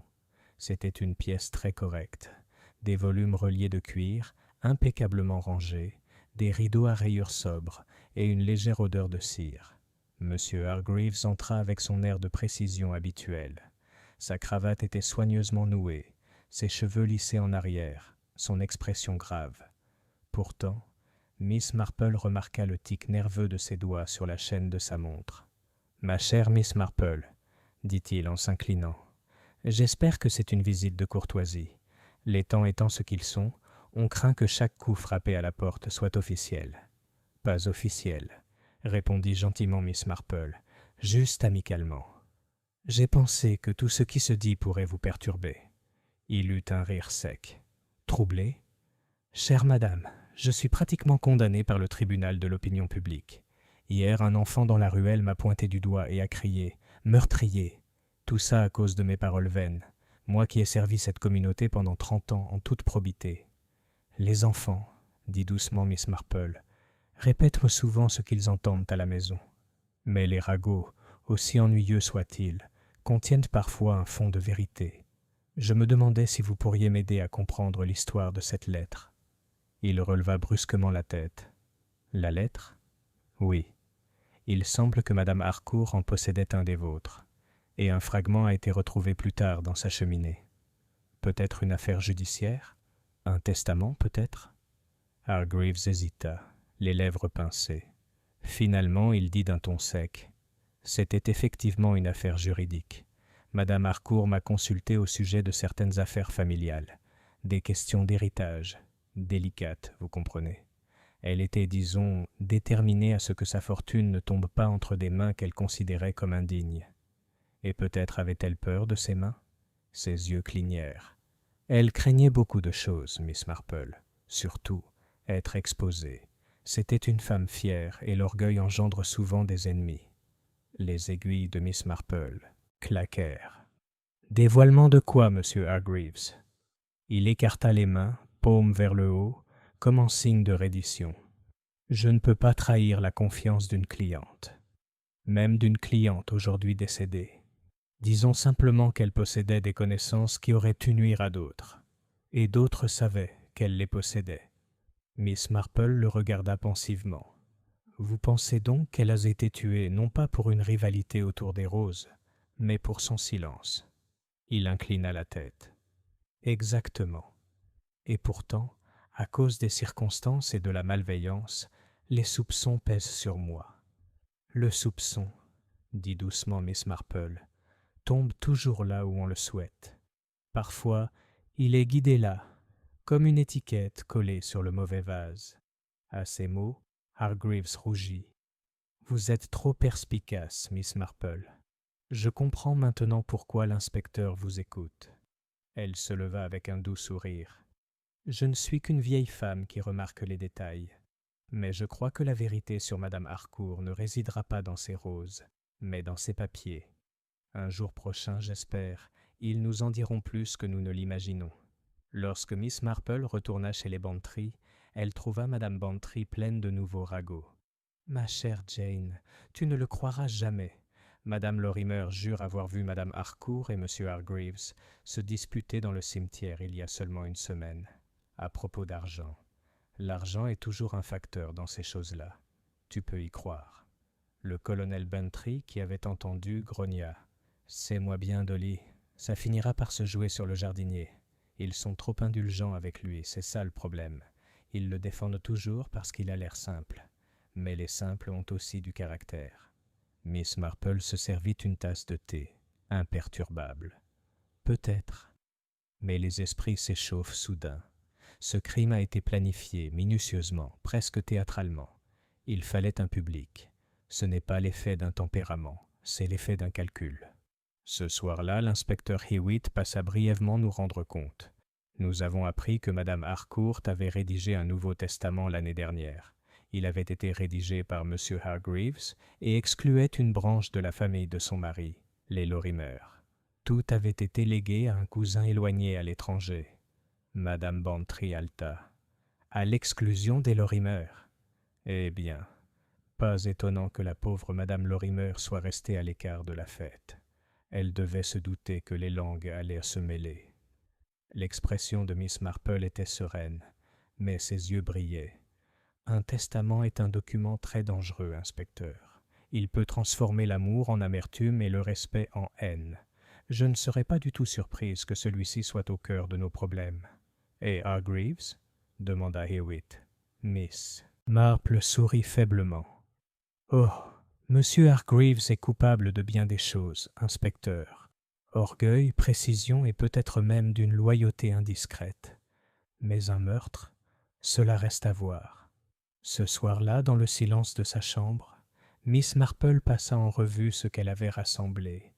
La terreur de cognomenace de Madame Harcourt, la lettre à moitié brûlée avec le nom de Hargreaves, les querelles sur l'argent, les fleurs et les apparences, la volonté favorisant un cousin que personne à Rose Hill n'avait rencontré.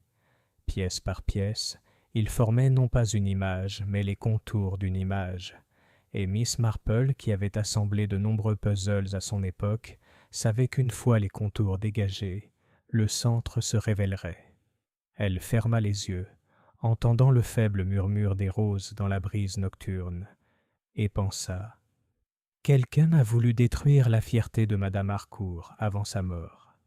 Et cela, j'imagine, est un indice plus précieux que toutes les cendres de ses gants. » Chapitre 8.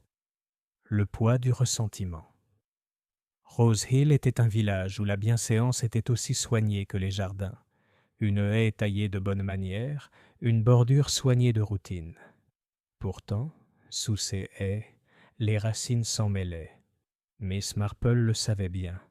Ce n'étaient pas les surfaces de la vie du village qui révélaient la vérité, mais le sous-bois, rancune silencieuse, petites humiliations, espoir secret différé. Le vendredi matin, elle se rendit à Lorimer House, une modeste demeure géorgienne à la lisière du village. Les stores étaient à moitié tirés, et le jardin, autrefois soigné, avait un aspect désordonné, comme si le chagrin et l'inquiétude l'avaient négligé. Madame Lorimer elle-même reçut Miss Marple dans un salon où les rideaux de dentelle étaient jaunis par le soleil et où les bergères en porcelaine semblaient perpétuellement étonnées. Elle était pâle, épuisée et visiblement nerveuse. « Je suis désolée de vous déranger, ma chère, » commença Miss Marple, « mais dans les moments difficiles, on est mieux accompagné que seul. Et tout le monde dit des choses pareilles. Il m'a semblé plus gentil de venir moi-même, plutôt que d'écouter des conjectures. » Madame Lorimer esquissa un pâle sourire. « Vous êtes attentionnée, Miss Marple. Je vous assure que j'ai entendu ces conjectures. Elles sont blessantes. »« Des bavardages, pour la plupart, » dit doucement Miss Marple. « Mais quand même, les conversations tournent souvent autour d'une petite vérité. On dit que le Nouveau Testament de Madame Harcourt était défavorable à votre famille ?» La femme tressaillit. « Ils ont donc découvert ça, n'est-ce pas ?»« Oui, c'est vrai. Mon mari était le cousin du colonel Harcourt. Pendant des années, nous avons cru que ses enfants, nos enfants, héritèrent de quelque chose d'elle. Au lieu de cela, Elle nous a complètement coupé les vivres. Tout a été confié à un parent éloigné à l'étranger, un homme qu'aucune de nous n'a jamais rencontré. C'était cruel, Miss Marple, vraiment cruel. La cruauté, observa Miss Marple, engendre souvent de l'amertume, même chez les bonnes personnes. Les mains de Madame Lorimer se tordaient sur ses genoux. Savez-vous ce que signifie gérer un foyer au bord du dénuement, alors qu'elle, Selina Harcourt, organisait des fêtes et étalait ses roses, et nous regardait de haut comme si nous étions des parents pauvres dans un roman. Nous avons des dettes, Miss Marple, des dettes qu'elle connaissait. Elle aurait pu les alléger d'un simple geste. Au lieu de... Sa voix se brisa. Miss Marple posa doucement sa main sur la sienne. Ma chère, je suis certaine que vous n'avez rien fait d'imprudent. Le ressentiment est tout à fait naturel, mais le meurtre ne l'est pas du tout. Dites-moi, pourquoi n'avez-vous pas assisté à la fête? Madame Lorimer déglutit.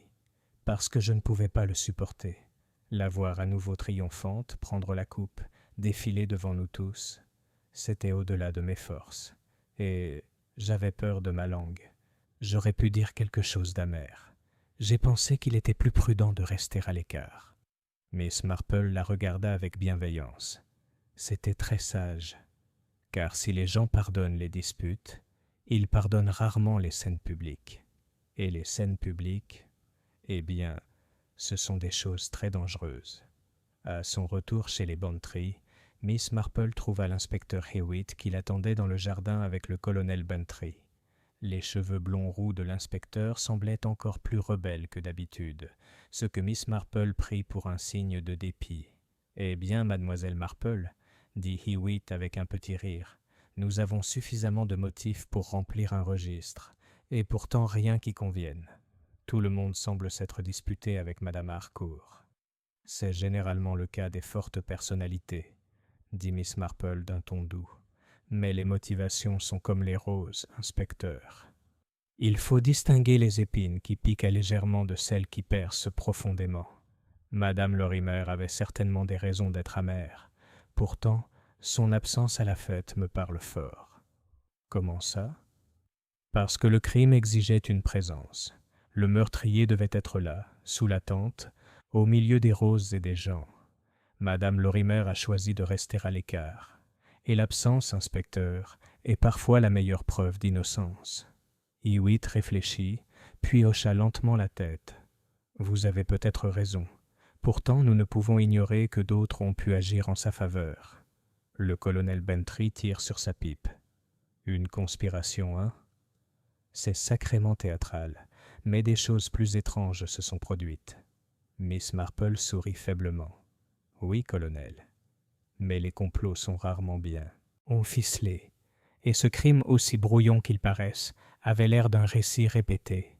Ce soir-là, alors que le crépuscule tombait sur le jardin de Bantry, madame Bantry pressa son amie. « Jane, penses-tu vraiment que madame Lorimer est innocente? »« Je le sais, » dit Miss Marple en regardant la dernière lueur s'éteindre sur les roses. Elle avait de l'amertume, oui, mais l'amertume se développe souvent intérieurement, comme le lierre qui étrangle une maison. Le meurtre, en revanche, est dirigé vers l'extérieur. Non, Dolly, la personne que nous recherchons est celle qui souhaitait non seulement tuer madame Harcourt, mais la démasquer. Quelqu'un qui savait qu'à la fête, sous le regard de tout le village, la honte serait encore plus douloureuse que la mort. Madame Bantry frissonna. Et qui pourrait souhaiter cela? Miss Marple plia son tricot. Quelqu'un, ma chère, à qui madame Harcourt avait fait sentir qu'il était petit. Très petit, en effet. Et parfois, ce sont les plus petits qui frappent le plus fort. Chapitre 9. La servante se souvient. Le lendemain matin, pâle et agité, une brise tirait les rideaux et faisait onduler les ifs du cimetière. Miss Marple, qui détestait les courants d'air mais se fiait au présage, estimait que c'était le jour idéal pour de nouvelles révélations. Elle se rendit de nouveau à Harcourt House. L'endroit semblait différent maintenant. Une belle demeure privée de sa maîtresse, les volets mi-clos, l'allée de gravier laissée à l'abandon. La mort, songea Miss Marple, altère l'atmosphère même d'un foyer. Connie ouvrit la porte. Son visage était blême, ses yeux cernés par des nuits blanches. Elle essaya de faire une révérence, puis se rattrapa maladroitement. « Oh, mademoiselle, c'est vous. Je pensais que c'était encore l'inspecteur. Il m'a harcelé de questions jusqu'à ce que je ne puisse plus distinguer la vérité de mes rêves. » Miss Marple posa doucement la main sur le bras de la jeune fille. « Ça arrive, ma chère. Mais les rêves contiennent parfois aussi des vérités, si l'on sait les écouter. » Connie cligna des yeux. « Oh, mademoiselle, je ne veux pas m'en souvenir. C'était tellement horrible. » Ils étaient assis ensemble dans le salon, une pièce dépouillée de son imposante présence. Un léger parfum de rose flottait dans un vase abandonné, mais une autre note subsistait, sèche et âcre, comme un vieux foyer non balayé. Miss Marple commença comme toujours, par quelque chose de simple. « Quand j'étais petite, nous avions une bonne qui cachait ses erreurs. Si elle cassait une assiette, elle cachait les morceaux derrière la porte de l'arrière-cuisine, en espérant que personne ne les remarquerait. Mais bien sûr, il finissait toujours par éclater. On ne peut pas vraiment cacher de telles choses. » Connie tordit son tablier. « Vous pensez que j'ai caché quelque chose, mademoiselle ? » ?»« Je crois, » dit doucement Miss Marple, « que vous en avez vu plus que vous ne le pensez, et que vous avez tout fait pour l'ignorer, parce que cela vous effrayait. » Les lèvres de Connie tremblèrent. « J'ai bien vu quelque chose. Juste un instant. Ce matin-là, avant la fête, j'apportais le plateau pour Madame Harcourt, son eau d'orge et ses gants. Elle était dans le bureau avec Monsieur Penrith. »« Monsieur Penrith ? » ?»« Oui, mademoiselle. Il chuchotait sec, mais j'ai compris. Elle a dit « Tu feras ce que je te dis, sinon je te ruine. » Et lui, oh, mademoiselle, il avait l'air sauvage, comme un chien pris au piège. Puis elle m'a vu et l'a envoyé dehors, aussi vite que l'éclair, et m'a aboyé à propos des gants. Elle a dit que si je soufflais un mot, je le regretterais. Le regard de Miss Marple était très doux. « Et vous n'avez pas dit un mot jusqu'à maintenant. » Connie frissonna. « Je n'osais pas, mais je l'entends sans cesse, mademoiselle, dans ma tête la nuit. Sa voix, ruinée, comme une malédiction. » Lorsque Miss Marple retourna chez les Bantry cet après-midi-là, elle trouva l'inspecteur Hewitt qui l'attendait de nouveau. Ses manières étaient plus vives que d'habitude, et il ne perdait pas de temps en politesse. « Nous avons eu un développement, mademoiselle Marple. Les résidus de la tante rose ont été analysés.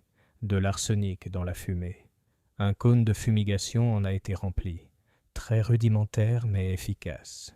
Et Penrith, comme vous le savez, y avait accès. » Madame Bantry haleta. « Voilà.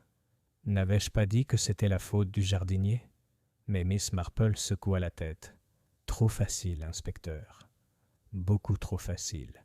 Le jeune Tom avait peut-être l'air sauvage ce matin-là, mais la sauvagerie n'est pas la ruse, et ce crime exigeait de la ruse. » Hewitt fronça les sourcils. « Tu penses que quelqu'un d'autre a trafiqué les cônes ?»« Je pense, » dit Miss Marple, « que Madame Harcourt avait du pouvoir sur beaucoup de gens, et qu'elle prenait plaisir à l'utiliser. Quand on use cruellement de son pouvoir, tôt ou tard quelqu'un riposte. Mais la manière dont on frappe nous révèle qui. » Elle replia son tricot dans son sac et ajouta presque pour elle-même.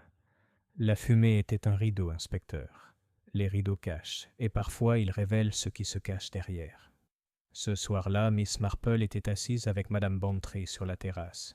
Les roses flottaient au vent, leur douceur se mêlant à une légère odeur de fumée de bois provenant du village.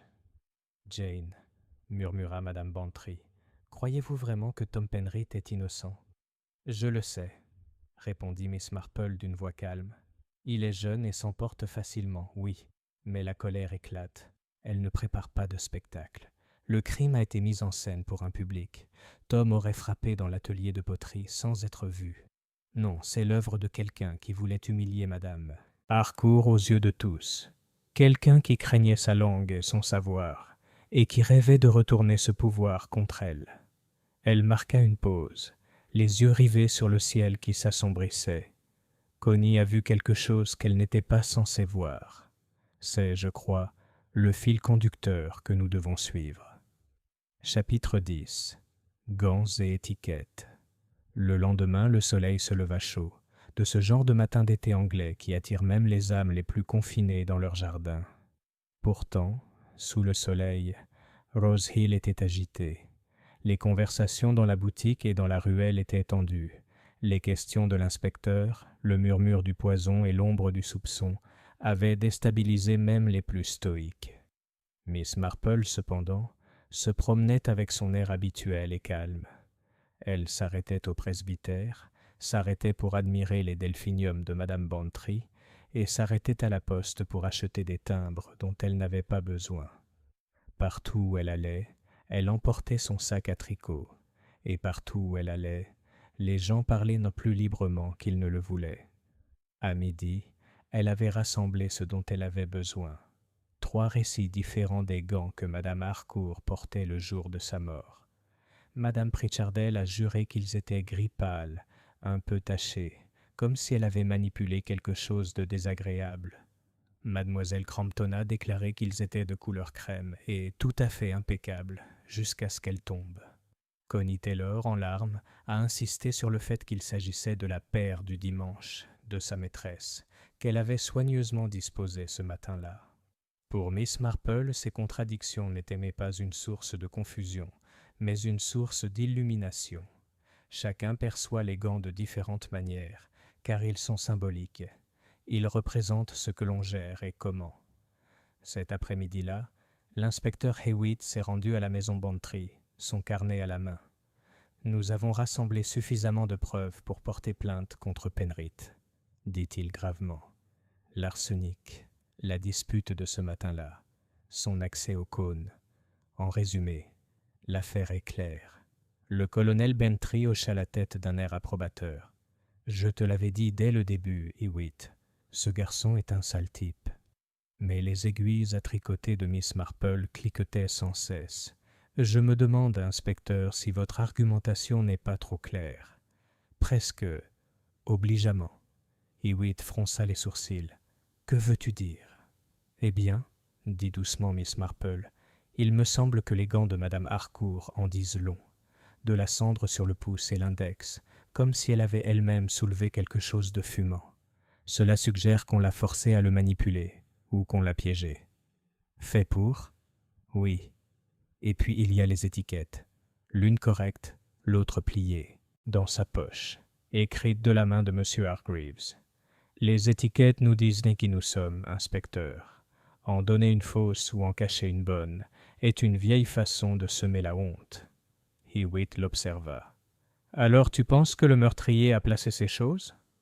Je pense, répondit doucement Miss Marple, que le meurtrier voulait que tout le monde le voie. Gants, étiquettes, fumée, tout pointait vers l'extérieur comme des doigts accusateurs. Mais la vérité, inspecteur, se trouve plus souvent dans les faits, avant le crime. Comment ils ont traité les autres, ceux qu'ils ont réduits au silence, ceux qu'ils ont rabaissés. Ce soir-là, Miss Marple réalisa son premier petit test. Elle suggéra à Madame Bantry d'inviter quelques voisins à prendre le thé. Rien de grandiose, juste des scones et de la confiture, comme pour apaiser les tensions du village. C'est ainsi que M. Hargreaves, Madame Pritchard, Mademoiselle Crampton et la jeune Connie se retrouvèrent réunis dans le salon de Bantry. Le colonel Bantry somnolait dans son fauteuil, apparemment indifférent, mais son ouïe était fine. Miss Marple servait elle-même le thé, une tâche qu'elle laissait habituellement aux plus jeunes. Elle passait les assiettes, versait les tasses et proposait à chaque invité une serviette de son choix. Et ce faisant, elle observait avec une telle douceur leur réaction. Lorsque la pince à sucre glissa et qu'un cube tomba sur le tapis, Connie se précipita pour le récupérer, rougissant furieusement. M. Hargreaves se pencha pour l'aider, mais se retira aussitôt, polissant ses lunettes. Madame Pritchard gloussa légèrement, désapprobatrice, tandis que Mademoiselle Crampton riait un peu trop fort. Rien de remarquable, pourrait-on dire. Pourtant, le regard de Miss Marple était pensif, car c'est dans ces petits embarras domestiques que se révèle le véritable caractère, qui cherche à se cacher, qui cherche à aider, qui se complaît dans le désagrément d'autrui, ces choses comptent. Plus tard, une fois les invités partis, Madame Bantry s'exclama « Vraiment, Jane, je ne vois pas ce que vous avez accompli avec ce petit goûter. Vous avez simplement prouvé que M. Hargreaves est difficile et que Connie est nerveuse. Miss Marple sourit. Ah, mais regardez bien qui a rougi, qui a maladroitement ricané, qui a ricané et qui a lissé. Les meurtriers, Dolly, sont rarement calmes quand ils pensent que personne ne les observe. Et le meilleur moyen d'observer est de leur faire croire que ce n'est que du thé. Cette nuit-là, Miss Marple posa son tricot et repensa à l'image qui se formait dans son esprit. Une querelle à propos de gants, une étiquette cachée dans une poche, une fumée qui empoisonne et fait honte, un jeune jardinier accusé beaucoup trop facilement.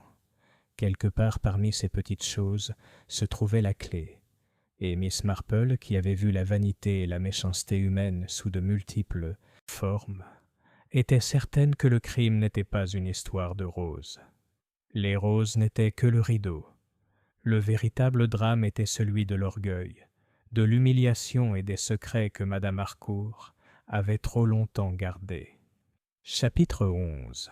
Le secret dans les cendres.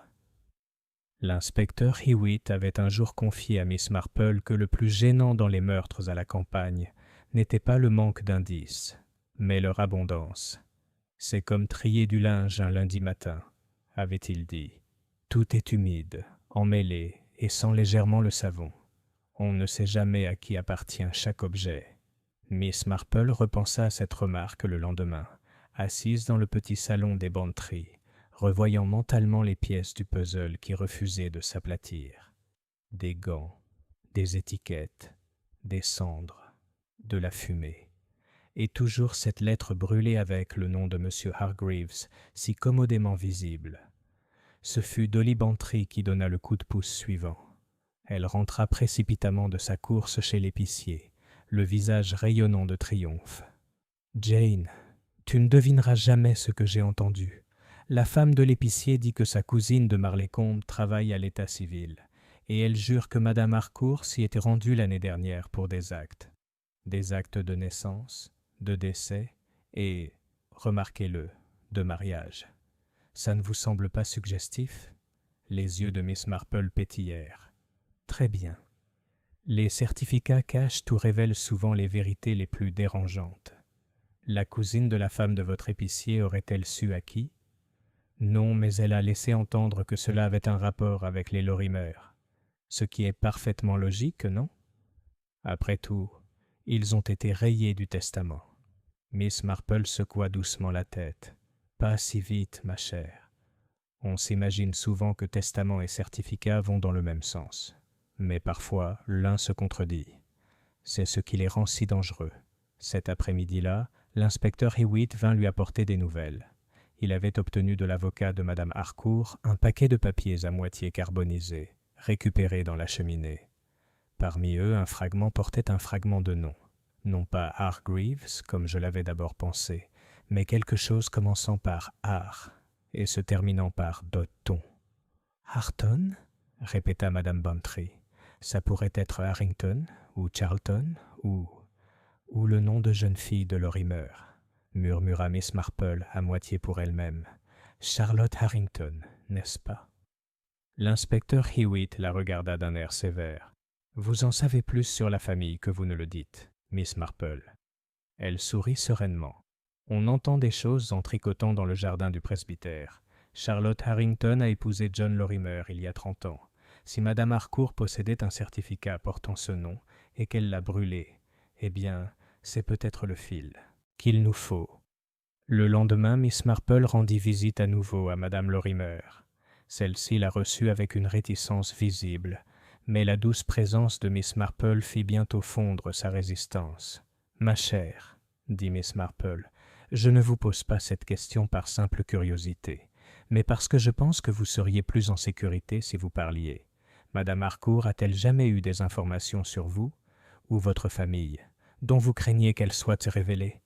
Le visage de Madame Lorimer se vida de ses couleurs. « Oh, Miss Marple, elle savait pour mon fils aîné, George. Il est né avant notre mariage avec John. 1 mois seulement, mais c'était suffisant. Nous nous sommes mariés à la hâte, pensant la faire enterrer. Mais Célina, elle l'a découverte d'une manière ou d'une autre. Elle a menacé de la répandre, de nous ruiner à coups de rumeurs. Elle a dit que cela nous rendrait indignes de compagnie, indignes d'hériter, indignes même du conseil paroissial. Imaginez la honte. Miss Marple lui tapota la main. Oui, ma chère, je le peux. J'ai vu des vies gâchées par bien moins de gens, et Madame Harcourt n'aurait pas hésité à brandir une telle arme. Les larmes jaillirent des yeux de Madame Lorimer. Je jure que je n'ai jamais souhaité sa mort. Mais je ne peux pas faire semblant de ne pas avoir été soulagé. Oui, soulagé, en apprenant sa disparition. Le regard de Miss Marple était bienveillant. Soulager quelqu'un n'est pas un meurtre, ma chère.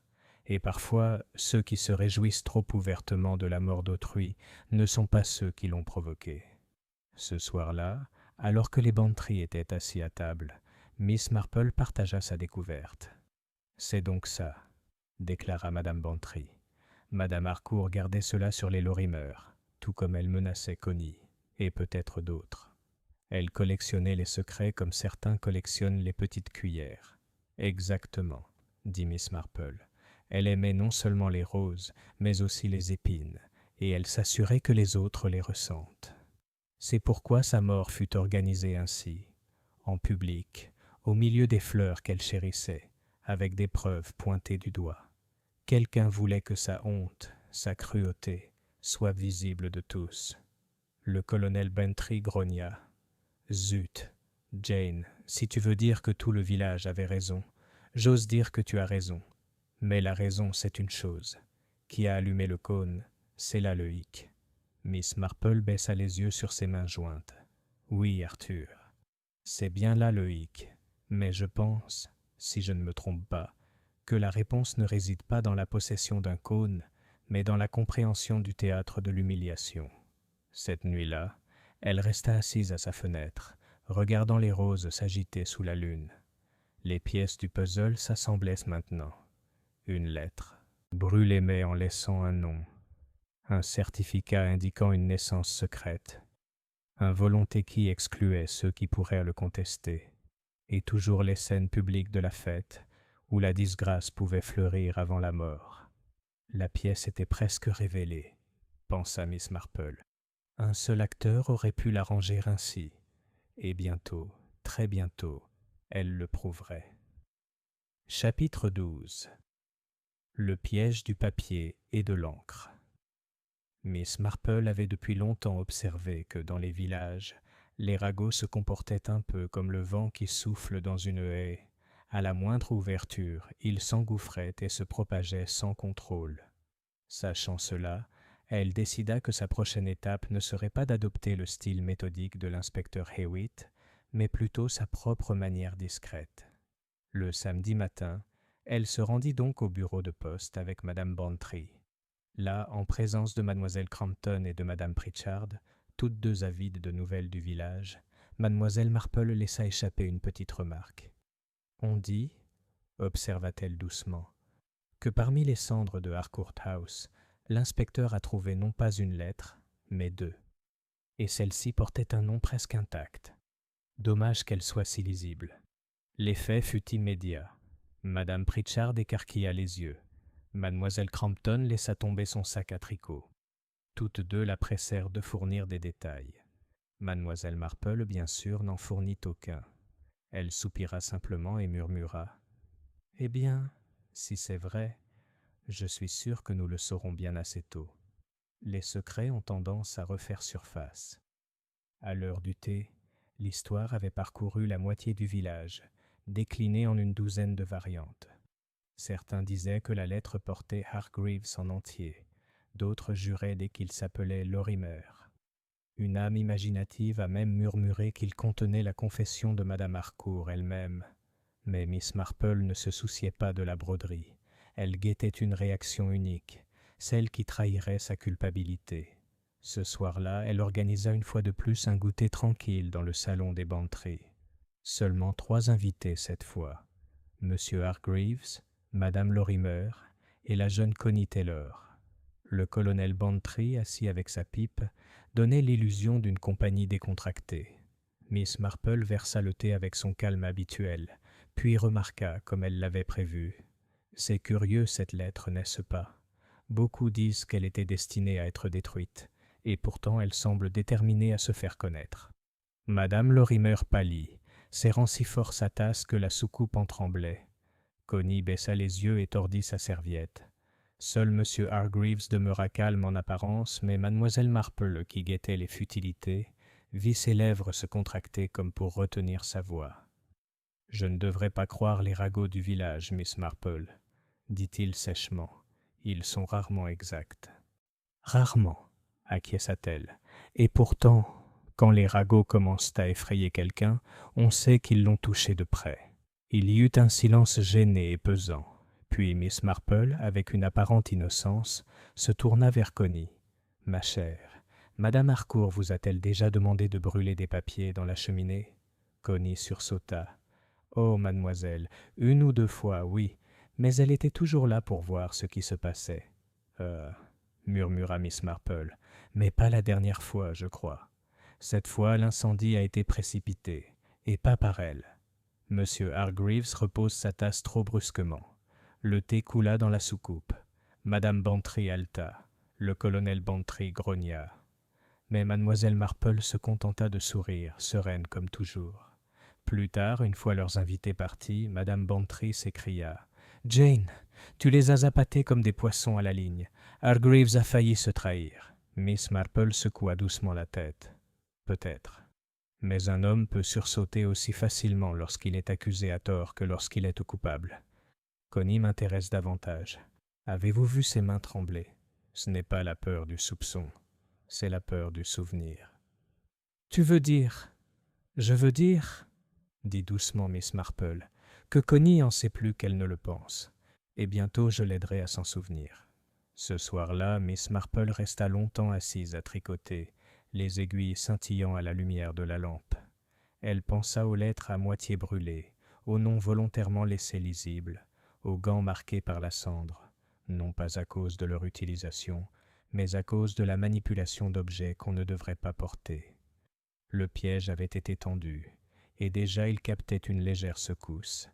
Bientôt, elle le savait, le poisson se révélerait. Chapitre 13. La mémoire découverte. C'est un dimanche après-midi, alors que les cloches résonnaient encore de la messe du matin, que Miss Marple demanda à Connie Taylor de l'accompagner dans le jardin des Bantry. Les roses étaient chargées de fleurs, et leur parfum flottait dans l'air chaud. Connie arriva d'un pas hésitant, les épaules voûtées, les mains caressant le bord de son tablier. Elle paraissait plus jeune que son âge, comme une enfant surprise en flagrant délit. « Ma chère, » commença gentiment Miss Marple, « vous avez déjà été très courageuse, mais il y a encore quelque chose que vous cachez, quelque chose qui vous trouble dans l'obscurité. » Les yeux de Connie s'emplirent de larmes. « Je ne peux pas, mademoiselle. Je le lui ai promis. Elle a dit qu'elle me ruinerait. » La voix de Miss Marple était très douce. « Mais elle est partie, Connie. Et les promesses faites sous le coup de la cruauté ne lient pas la conscience. Parfois, la plus grande gentillesse que l'on puisse faire pour les morts est de leur dire la vérité. » Les lèvres de la sœur fille tremblèrent. Pendant un long moment, seul le bourdonnement des abeilles emplit le silence. Puis Connie murmura. « C'étaient les gants, mademoiselle. Pas les gris que j'avais disposés, mais une autre paire, les noirs, les vieux. Elle les a enfilés elle-même, bien qu'elle ne l'ait jamais fait pour la fête auparavant. Et dans sa main, elle tenait quelque chose de petit, un cône. Elle a dit que c'était pour le spectacle, pour prouver que ces fleurs étaient belles, pas de parasites, pas de moisissures. Elle m'a dit de ne rien dire, mais je l'ai vue l'allumer. » Les aiguilles de Miss Marple claquèrent doucement. « Elle l'a allumée elle-même ? » ?»« Oui, mademoiselle. » Puis elle a toussé, l'air effrayé. Elle l'a laissé tomber dans le vase. Je crois qu'elle voulait se la péter, mais ça a mal tourné. Elle a essayé de le retirer, mais elle ne pouvait plus respirer. C'est là que j'ai couru. » Connie se couvrit le visage de ses mains. « Oh, mademoiselle, ça veut dire que c'était sa faute ?» Le regard de Miss Marple était bienveillant, mais son ton était ferme. « Non, ma chère. C'est ce qu'on veut vous faire croire. Madame Harcourt était vaniteuse, certes, mais pas assez folle pour s'empoisonner devant un public. Quelqu'un lui a donné ce cornet, quelqu'un lui a dit qu'il ferait bonne impression, et quelqu'un l'a aspergée d'arsenic, sachant qu'elle ne se douterait de rien. Connie leva les yeux écarquillés. Mais qui? Le regard de Miss Marple se posa sur les roses qui se balançaient doucement dans l'air estival. Celle qui comprenait le mieux sa vanité. Celle qui savait qu'on pouvait la persuader d'afficher ce qui ne devrait jamais l'être. Un savoir très dangereux, en effet. Ce soir-là, Miss Marple partagea la confession de Connie avec l'inspecteur Hewitt dans le salon des Bantry. L'inspecteur l'écouta gravement, les sourcils froncés. « Alors elle a été piégée, dit-il enfin. On l'a forcée à allumer elle-même le cône empoisonné. Ça explique la cendre sur ses gants. » Exactement, acquiesça Miss Marple. L'épreuve était disposée de manière à pointer vers l'extérieur, comme si elle avait été négligente, ou comme si quelqu'un d'autre les avait placées. Mais en réalité, elle était son propre instrument, persuadée par quelqu'un qui comprenait son penchant pour l'ostentation. « Et qui serait-ce » demanda Madame Bantry à bout de souffle. Miss Marple croisa les mains. Pas Tom Penrith, pas la pauvre Connie, et pas M. Hargreaves, dont l'orgueil est d'une autre nature. Non, c'était quelqu'un qui souhaitait non seulement sa mort, mais aussi sa disgrâce, quelqu'un qu'elle avait trop longtemps rabaissé, et qui avait choisi de lui rendre l'humiliation par l'humiliation. L'inspecteur Hewitt se pencha en avant. « Vous voulez dire ?» Le regard de Miss Marple était fixe. « Je veux dire que la fumée, les gants, les étiquettes, tout. Cela n'était pas les signes d'un accident, mais les symboles d'une vengeance. Et je crois savoir à qui appartenait cette vengeance. » Elle marqua une pause, ses aiguilles enfin immobiles. « Mais avant de parler, je vais vous faire passer un dernier petit test. Car les meurtriers, inspecteur, résistent rarement à la trahison lorsqu'ils se croient sur la scène. » Chapitre 14. La dernière floraison. Lundi après-midi, Miss Marple invita l'inspecteur Hewitt, les Bantry et quelques villageois choisis à se rassembler dans le jardin du presbytère. C'était une journée chaude et humide. L'air était lourd, comme en attente du tonnerre. Les rosiers, plantés jadis par un marguillier indulgent, flétrissaient légèrement sous la chaleur. « J'ai pensé, » expliqua gentiment Miss Marple, « qu'il serait bien d'organiser une petite réunion. Après tout, le village a été perturbé, et parfois une tasse de thé remet les choses en perspective. » Mais l'inspecteur Hewitt, qui connaissait désormais ses habitudes, soupçonnait davantage. Les invités sont venus avec plus ou moins de réticence. Monsieur Hargreaves, le dos raide et correct, Madame Lorimer, pâle et anxieuse, Connie Taylor, timide mais obéissante, et Tom Penrith, la mâchoire serrée.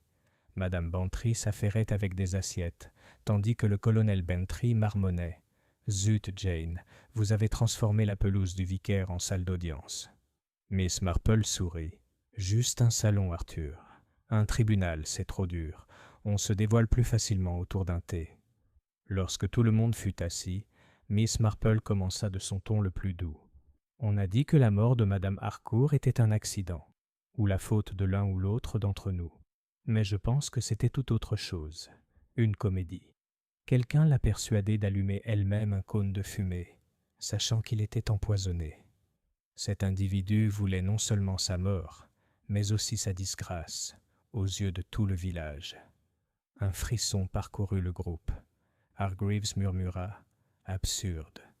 Madame Lorimer halta. Connie joignit les mains. Miss Marple poursuivit. « La question est, qui connaissait suffisamment sa vanité pour la tenter? Qui oserait dire « Montre-leur comme tes roses sont parfaites, Célina. Prouve-le-leur devant leurs yeux. » Ses aiguilles claquèrent une fois, puis elle laissa le silence s'éterniser. Ce n'était pas M. Hargreaves. Sa fierté est pour les règles, pas pour le théâtre. Ce n'était pas Tom Penrith. Il craint trop l'autorité. Ni Connie, la pauvre enfant, qui n'aurait jamais pu concevoir un tel plan. Non, la main qui la guidait était tout aussi meurtrie par sa cruauté, mais plus subtile. Quelqu'un qui avait été rabaissé et qui aspirait à renverser la situation. Ses yeux, doux mais perçants, se posèrent sur Madame Pritchard. La femme ronde et suffisante devint rouge écarlate. « Moi ? Comment oses-tu? J'ai toujours été son amie. Trop son amie, dit doucement Miss Marple. Trop souvent réprimandée en public, moquée derrière les fans. Tu as dit à tout le monde que tu avais toujours dit que ça arriverait. Et en effet, tu as fait en sorte que ce soit le cas. Tu lui as apporté le cornet ce matin-là, sous prétexte de l'aider à exposer. Tu l'as encouragé à l'allumer avant le jugement. Et tu l'as aspergé d'arsenic, sachant qu'il brûlerait discrètement jusqu'à l'étouffer. La tasse de thé de Madame Pritchard claqua violemment contre sa soucoupe. « Des bêtises, des ragots !» Miss Marple se pencha. « Mais vous avez oublié les gants. Madame Harcourt les a mis pour manipuler le cône, sur votre suggestion. C'est pour cela que la cendre les a marqués. Et vous avez brûlé ces papiers plus tard, laissant le nom de Hargreaves égarer les soupçons. Vous vouliez sa ruine, pas simplement sa mort. » Un silence s'installa. Les roses s'affaissaient sous la chaleur. Puis Connie murmura « C'est vrai. » Je m'en souviens maintenant. Madame Pritchard est entrée dans la tente juste avant, souriante, avec un petit paquet. Elle a dit « Essaie, Célina. Montre-leur tout. » Je n'y ai pas prêté attention sur le moment, mais « Oh, mademoiselle, c'était elle. » Tous les regards se tournèrent vers Madame Pritchard. Son visage s'était vidé de ses couleurs, le laissant gris et cireux. Elle se leva brusquement, sa chaise s'écroulant. « Elle l'a bien mérité !» s'écria-t-elle d'une voix rauque. « Pendant des années, elle s'est moquée de moi, de nous tous. Toujours ses roses, son argent, ses airs. Elle se prenait pour la reine de Rose Hill. Eh bien, je lui ai montré, je leur ai montré à tous. » L'inspecteur Hewitt s'avança vivement, la voix sèche. « Ça ira, Madame Pritchard. » Mais Miss Marple, toujours assise, soupira. « Oui, ma chère, vous lui avez montré. Mais le problème avec la vengeance, c'est qu'elle révèle toujours le jeu qui la distribue. » Plus tard, lorsque Madame Pritchard eut été emmenée et que le jardin du presbytère fut restauré dans un calme préoccupant, Madame Bantry serra la main de son amie. « Jane, tu m'étonnes. Comment le savais-tu » Miss Marple sourit faiblement. « Parce que, Dolly, l'humiliation était la clé. Les hommes tuent par passion, par argent, par rivalité. Mais les femmes... Ah, les femmes tuent souvent par affront, par fierté, parce qu'on les a trop souvent rabaissées. » Madame Harcourt prenait plaisir à rabaisser Madame Pritchard. Et Madame Pritchard, cette pauvre idiote, a choisi la manière la plus publique de la rendre à nouveau grande. Le colonel Bantry tire une bouffée de sa pipe. « Très malin, Jane. Très malin. » Miss Marple plia soigneusement son tricot dans son sac. « Pas malin, Arthur. C'est juste une question de nature humaine. On le voit tous les jours dans les villages. » Elle regarda les rosiers, dont une brise avait enfin agité les lourdes fleurs. Leur parfum flottait, doux et pur, comme si le souvenir de la fumée s'était enfin dissipé. Chapitre 15. Conséquences. L'arrestation de Madame Pritchard fut le sujet de conversation de Rose Hill pendant des semaines. Il semblait impossible à certains qu'une femme aussi ronde et joyeuse, si assidue à l'église, si prompte à préparer un gâteau aux graines, puisse nourrir le désir de meurtre. D'autres, se souvenant de sa langue acérée et de ses perpétuelles rancœurs, déclarèrent ne pas être du tout surpris. Chez l'épicier, on entendait « Elle était toujours jalouse de Madame Harcourt. Elle ne supportait pas de voir les roses d'une autre femme vantées au détriment de ses propres géraniums. » À la poste, j'avais dit dès le début que ce serait une des femmes. Croyez-moi, les hommes peuvent se disputer, mais les femmes n'oublient jamais. Et chez le boucher, une honte pour le village. Ça nous fait tous mauvaise figure, non ? L'inspecteur Hewitt, calme et pragmatique comme toujours, termina son enquête et partit pour Marlécombe, laissant derrière lui un sentiment d'ordre rétabli. Pourtant, le village ne parvenait pas à oublier le spectacle. La vue de Madame Harcourt tombait au milieu de ses fleurs, le murmure de la fumée, la confession qui résonna sur la pelouse du presbytère. Chez les Bantry, la vie reprit son cours normal.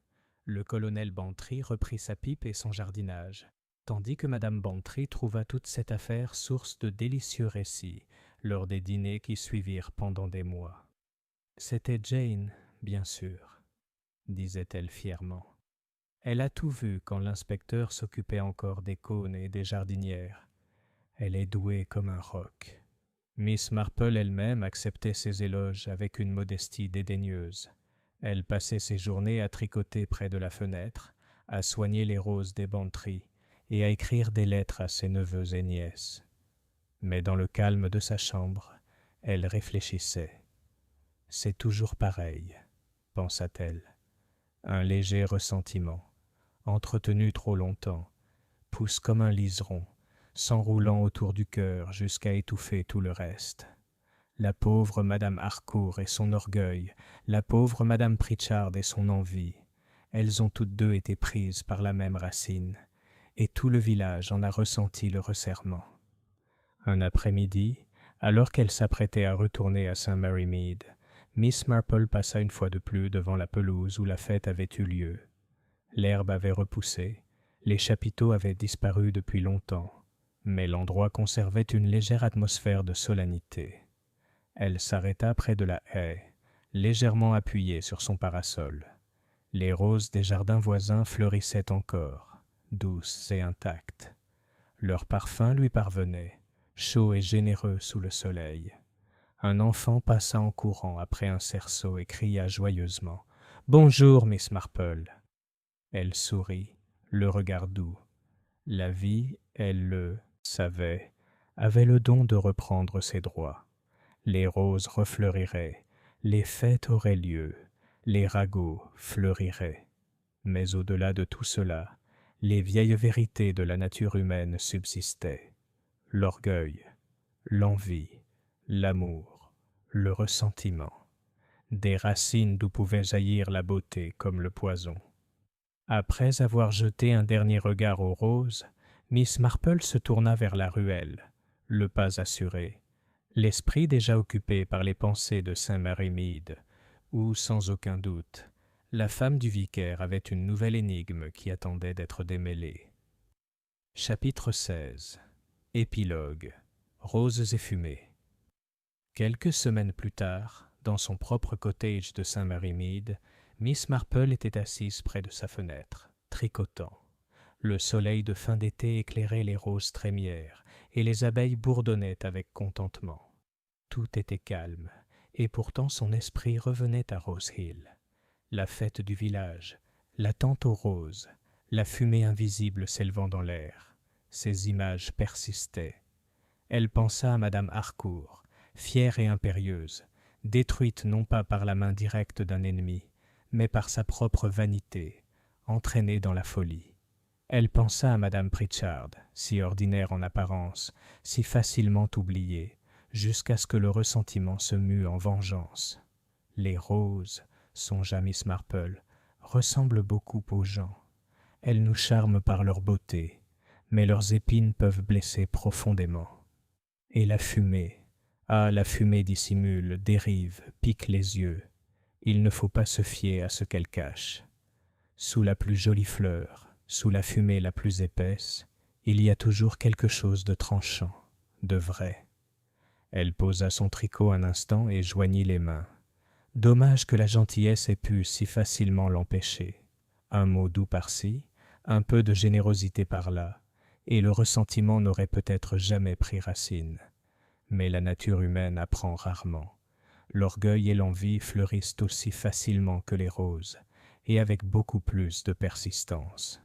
Du jardin parvenaient des rires d'enfants. Miss Marple eut un léger sourire. La vie, elle le savait, continuerait toujours avec ses joies et ses petites cruautés. Et où qu'elle vienne, la vérité finirait par refaire surface, tel le parfum des roses porté par la brise, doux et pourtant empreint de souvenirs. Elle reprit ses aiguilles, satisfaite, car si elle ne se faisait aucune illusion sur les épines de la nature humaine, elle savait aussi que les comprendre était une forme de grâce. Et tandis que les ombres s'allongeaient sur le presbytère vert de St. Mary Mead, Miss Marple continuait à tricoter avec constance